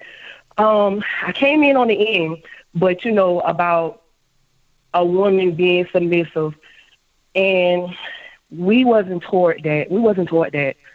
And I think a lot of women out here, you know, need that teaching. And we didn't have that out here. And I didn't know anything about being shamefaced or anything until I started following GOCC. I had a discussion with my mother a while back, and it was like, well, let me catch my breath. Come on, sister, we got to roll it out because I'm about to break down soon. Sorry. Now. I had a discussion with my mom a while back, and I told her, you know, I said, you know, she was always, you know, you need to be independent, and I said, Mom, that's not right. I said, you know, a woman needs a man to help, you know, that the woman to lead, a man to lead her, and it's not right for us to be out here, you know. So I just wanted to let you know, and anybody that's listening, everything that you have brought forth has been nothing but the truth. Let me ask you a question, because you hit something. You said something I probably need to stay on for 1 second.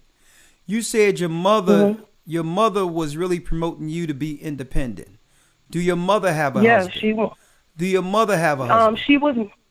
She was married at one time to my father, and as you know, I had. This is what I'm asking you right now. Do your mother have a husband? No, sir. Okay. No.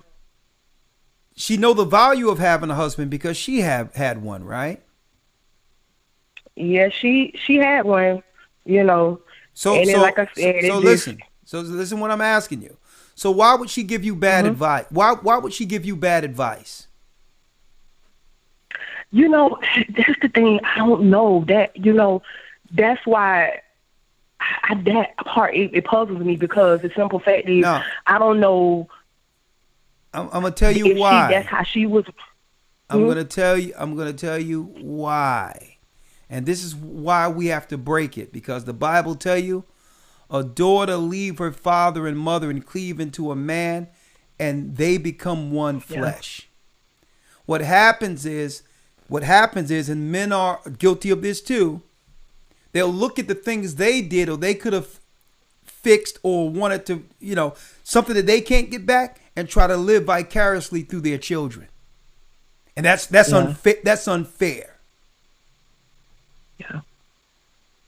That's unfair. Yeah. When you get with a man, you belong to that man. Your life is not going to fix what she couldn't. And what happens is they give bad advice, trying to put in a defense mechanism when what happened to them had nothing to do with you. And it's time that we start realizing, well, okay, even though people care for us, when they're under negative, they give bad advice. Yeah. When something happens to people, they give bad advice. So now you got all these young girls out here and others, you know, with the wall up. Not a wall because someone did something to them, because their mother told them to put a wall up because something happened to her. And guess what? She didn't mean wrong by it. But I want to highlight that. It's time that we get back to the Bible and say, you know what? This is how you break the curse. You give the daughter to a man, and they become one flesh. That's why it says she leave her father and mother and cleave unto her husband. And guess what? They have their own mistakes to make. Okay. But that will but that cultivates legacy without past baggage. Past baggage is the curse. It's the curse. And guess what? That's right. Even if it's mama and daddy advice, it could be wrong, because guess what? Their word isn't the gospel. The gospel is the gospel. Thank you, sister. Let me get one more call. Thank you. Thank you for sharing. Thank you so much. All right. And you know what? Having these conversations is how we actually improve. We can actually move on from the curse. Because guess what? Years ago, there was no way you can have these conversations I'm hearing now without conflict. Something is going on. The Most High is bringing us together. I'll tell you that. Something is happening. And I thank the Most High for it. Ingrid Alexander, then I'm going to bring in Sunshine. Ingrid, you're live. Something is going on. And Elder Gabar, if you need to say something, because I know you probably want to chime in before it's over. But yeah, something is going on. Something is happening. Ingrid, you're live with the Gathering of Christ Church. Okay, no Ingrid. We're going to Chris. Chris 202, you have a comment? You're live with the Gathering of Christ Church. Shalom, Elder. Shalom, how are you? To the Most AHAYAH. Yes, sir. All right, now. I wanted to say shalom to Elder Gabar, Elder Rock, and Elder Lawyer, too. Basically, sir, I wanted to come in and speak because just like Brother Harris was talking about, this word is definitely what is give us the strength for us as men. And I came out of the Jehovah's Witness, and I tried to talk to my brother about because he was debating whether or not to get it, and I said, well, bro, the scriptures it talks about it in the scriptures, and I said, well, I can send it to you. He said, oh no, that's all right, and it was like basically like they're fighting against Christ, like you talked about last week. It's like Christ know who his enemy is, and they don't. I don't know if they actually have the consciousness of or understanding that they've been fighting against Christ this whole time. But it's like when you try to send a brother or sister to scripture, they refuse to even read it. It's like their teachers are teaching them to refuse to hear any knowledge from the Bible, which is a contradiction within itself. And I wanted to say, I know you've been talking about having a radio station. I would love to audition for a part if you do decide it. And also, I'm in Georgia now, and I would love to be baptized. I've been studying with you guys for years now, and it's nothing like that academy. Like I tell brothers and sisters, be on there. And like elders say, they have people that will, put in for you. It's like, man, that academy is the best thing that happened to me. I mean, it's like when it comes to the end of the week, yes, sir. When it comes to the end of the week, it's like, you're just so fired up because, you got that Saturday, then you got that Sunday, and then you got today too. It's like the end of the week is the best week. And I thank you, elders, for putting in the time for us. And I just give all praise to the Most High. Well, thank you, brother. Thank you. I appreciate you. And I tell you this, I hope you brothers ready, because I got Elder Gabar. We're going to have a meeting. We're going to get some garbs for the elders and the deacons who've been in the congregation for a long time to head some of these camps. We're going to be out there teaching 2 by 2. And we're going to get the t-shirts with the fringes on it, Gathering of Christ Church, for the men and the women who want to support while we out there teaching, giving out food and soup to the homeless and bread to the homeless while we're teaching. All white tees on, and with the ministers teaching out there. That's right. That's coming. So, and again, because so that we don't be into the night, I'm thinking about almost an every other day morning show. Moving it to a morning show when you're on your way to the job. You're hearing truth music along with news that's really going on and all that, while we're breaking down the scriptures in between. And the GOCC network will have the commercials there where we're supporting, keeping the finances generating amongst us. I'm really, really considering that, and the components of that. But I'm going to tell you, even though we have all those little things, There's nothing like the Hebrew and Bible Academy on earth. When it comes to Elder Lawyer with the Hebrew 101, Shapat coming from a disclosed location to bring the news that they're not actually giving you here in America. They're actually censoring the news here, folks, if y'all don't realize it. Okay. And on top of that, the lessons that we go into, how to break down this Bible. It doesn't matter your vocation, your education. You will know the Bible. It doesn't matter if you, a lot of people were intimidated because they thought Bible school, I can never learn on that level. Yes. It doesn't matter what your background is. What we're teaching in our Hebrew and Bible Academy is what should have been taught to us in the Christian church coming up. And the fact that everyone can get it. Okay. We have even sisters learning Hebrew and all that, who have more doctrinal knowledge than someone who set up a church and went to theologian school. We have sisters who can break down this Bible better than those that's coming out of theologian school. I don't even want to talk about the brothers. If the sisters can break you down. Hey, historytimes.org. You have to get in. All right. Alexander, question. And then we're going to open it up and bring her in. Bring, you know who in?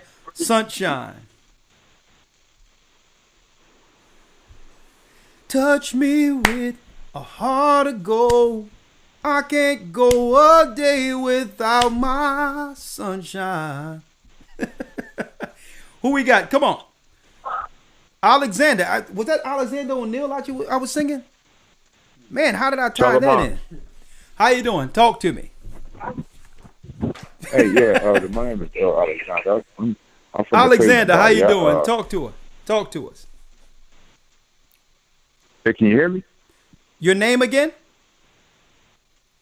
My name is Earl Alexander. Talk to us, Alexander. Talk to me. Okay, yeah. I want to know if you can contact me personally because I have something really important I want to speak with you about.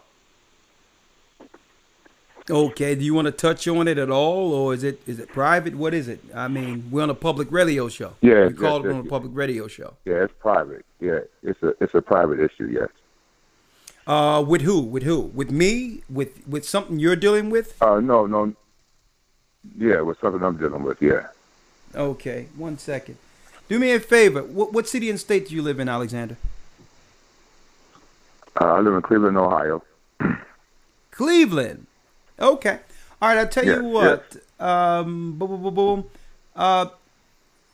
Yeah, Ramar, take down Alexander's number and text it to me, and I'll call him separate.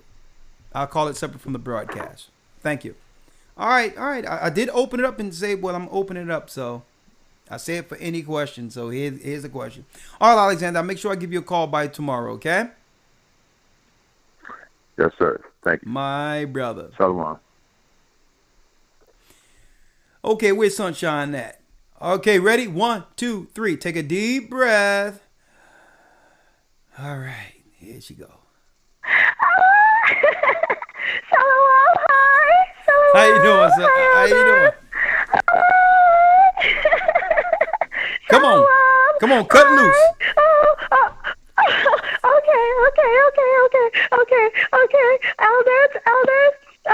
Okay, the Roman pagan Christianity that our people in Jobs follow today is something that our people have held on to as almost like a last hope that we have since over and over in our poor communities of this world. Our hopes for justice in this world have been shattered time and again.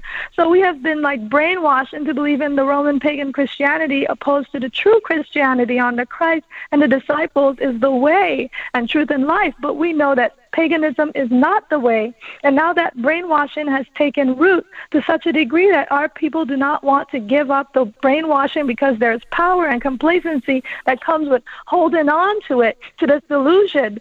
There's like power given to or taken away from men and women, where women has been given the power as the head of the household, and we aren't, for that's not the woman's seat. If we attempt to usurp a man's position, then it is as if the woman is sitting in the seat as Satan Satan in defiance against the order established according to our power, which is the Most High first, then Christ, the man, woman, children. Like some of the sisters said, this is the order that we were given to follow and not our own thoughts and our own ways. And sitting in that position, she makes decisions against the nation, but for the love of pagan, like the pagan church, essentially for the love of massa, and operating in all kinds of emotionalism all the while. And when a woman's poor behavior is pointed out, the level of emotionalism, it seems to rise and keep growing louder and louder, to where she feeds off of that emotionalism and seems to turn that into more power for herself, or what she thinks is for herself, and becomes a thorn and the main perpetrator that we can see among our communities, because she'll yell and she'll perpetrate, but then she'll cry and play victim when she's the sore problem that's taken our nation down.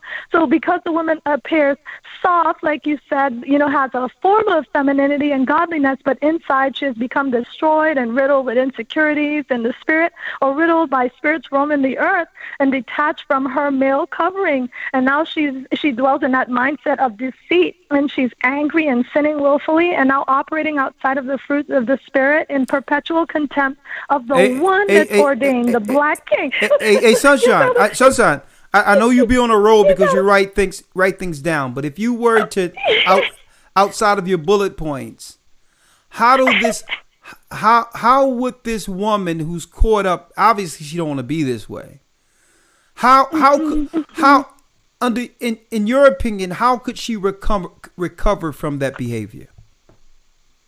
Oh, well, Elder, it's like we're like how a dog is like housebroken, in time, and so we're treated like broken dogs, I don't want that example. Let's get a softer example than a dog, please.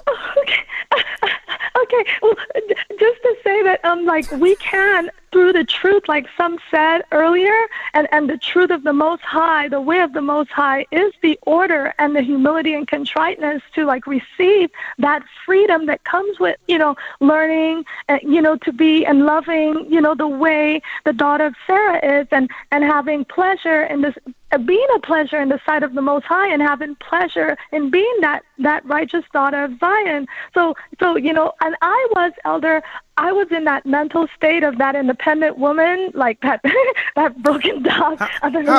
How about this? How about this in a nutshell? Yes, how about this? Coming to the realization of just all of us saying, you know what? You know what? I'm sorry. Why can't we come to that realization and say, you know what? I'm sorry for exhibiting this behavior. I know it wasn't right. I'm sorry. AHAYAH in the name of Christ. I'm sorry. I apologize for operating out of nature. Yeah. Brothers, hold on, listen, brothers. Yes. I'm sorry. I'm sorry for exhibiting this behavior that was out of nature. It was unbecoming of a daughter of Zion. I'm sorry. Brothers, sisters. Yes. I'm sorry for allowing myself. I'm sorry for allowing myself to be weak and exhibiting.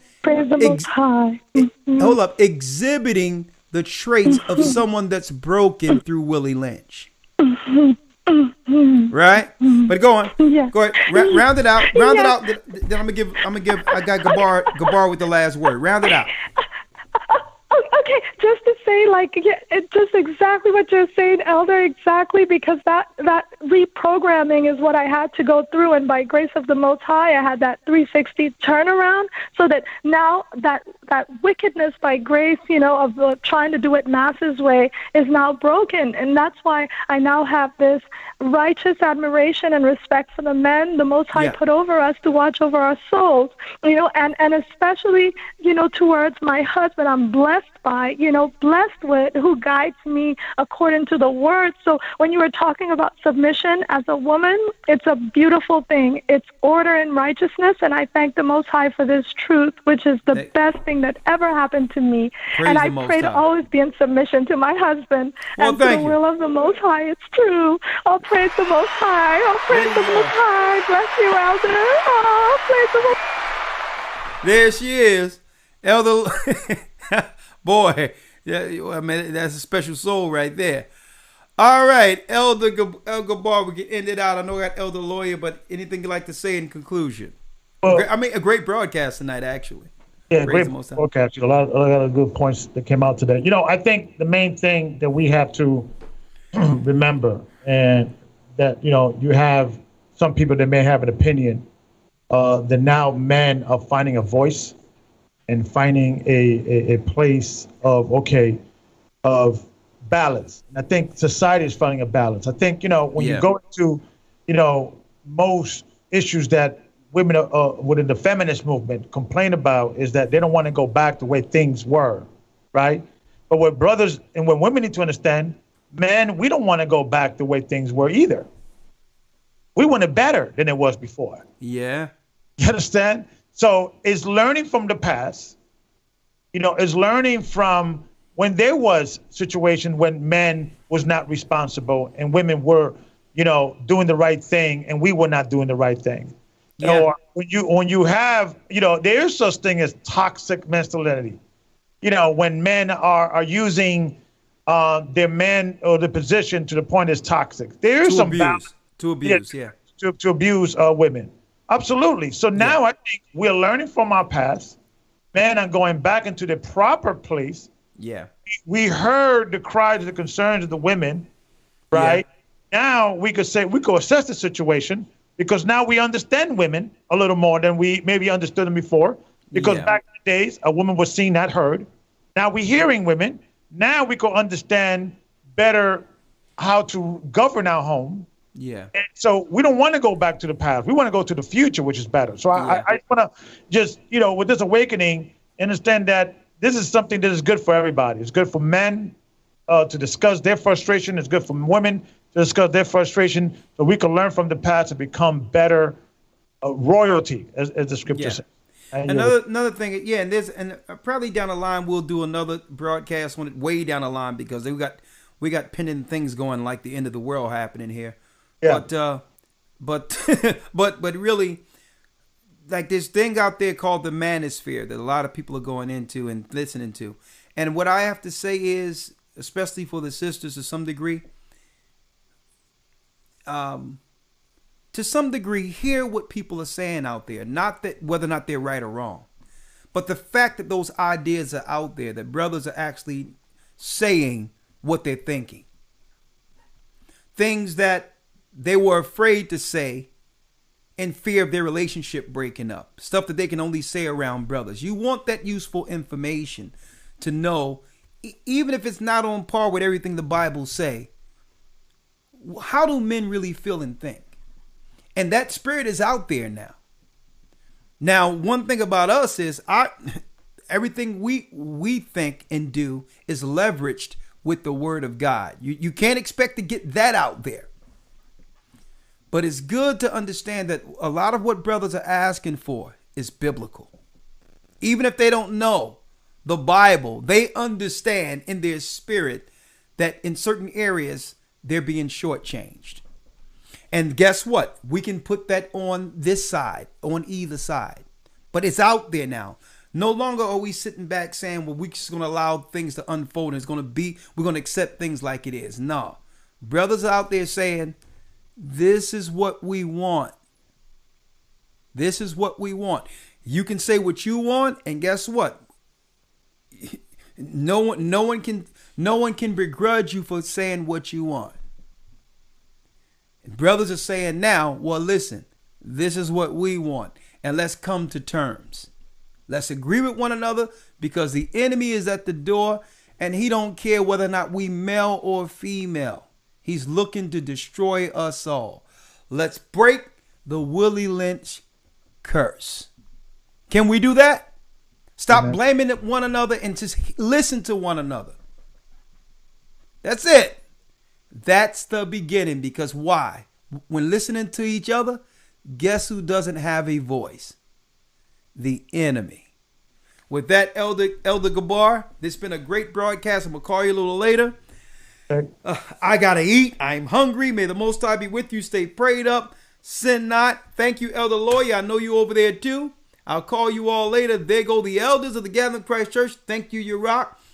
I see you over there pulling the plug on many people that's out there disrespecting out there on the comments. That's good. You in gigabyte land?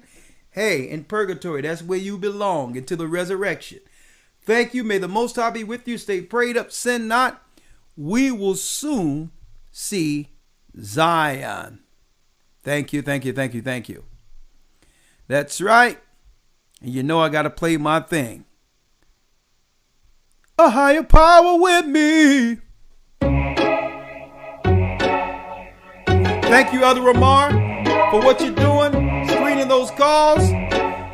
The devil think he can lie to us. Let's go. You think you can lie to me? I see it's written all over your face.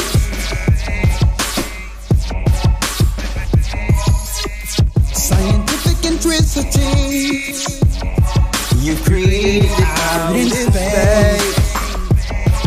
Oh yeah. You can do what you wanna do. Tap on with no yours now. You can think how you wanna think now, but you can't stop us. The truth is rise ahead. But to lose, we refuse. I will go down without a fight. You think I can't see what you're doing to me? You cannot defeat me. 'Cause of the water you're laying. On your heel, I'm pulling through. A step ahead of you. You think I can't see? You know I am always with me. Go ahead, Maestro.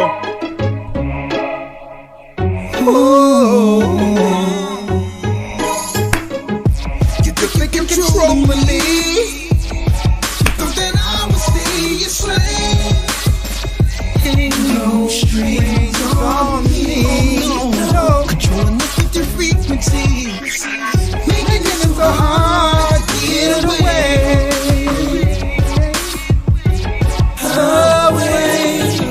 You can do what you wanna do. Tap a phone with no wheels and that. You can think how you wanna think now, but you can't stop us. The truth is rise ahead. You can lose, we refuse. Whoa. I will go down without a fight. You think I can't see? Hey, what you doing to me? You cannot defeat me. 'Cause of the water you're laying. On your heel, I'm pulling through. A step ahead of you. You think that I can't see? You know your power with me. But to turn this up a notch, see what it's spitting, puts you in shock like electrical currents. Oh, current, leaving you paralyzed. And this truth is so amplified while your ego's reduced in size. We a menace to your society, taking your kingdom violently. Pick a paddle to the battle, we can be in a valley of an alley with the battle, it's a matter of time. They gonna come and we done, you be the Messiah. I run the race until I finish. A higher power giving me the ability. Chosen people with no logo but mystery. We won't stop. You think that I can't see? Hey, what you doing to me? Yo, you cannot defeat me. My hand on your heel, I'm pulling through. A step ahead of you. You think that I can't see? You know a higher power with me.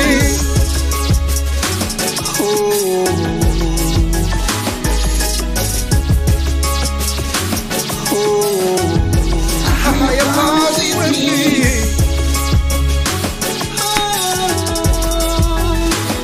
He's with us. He's with us. A higher power with me. Bless you. Have a good night.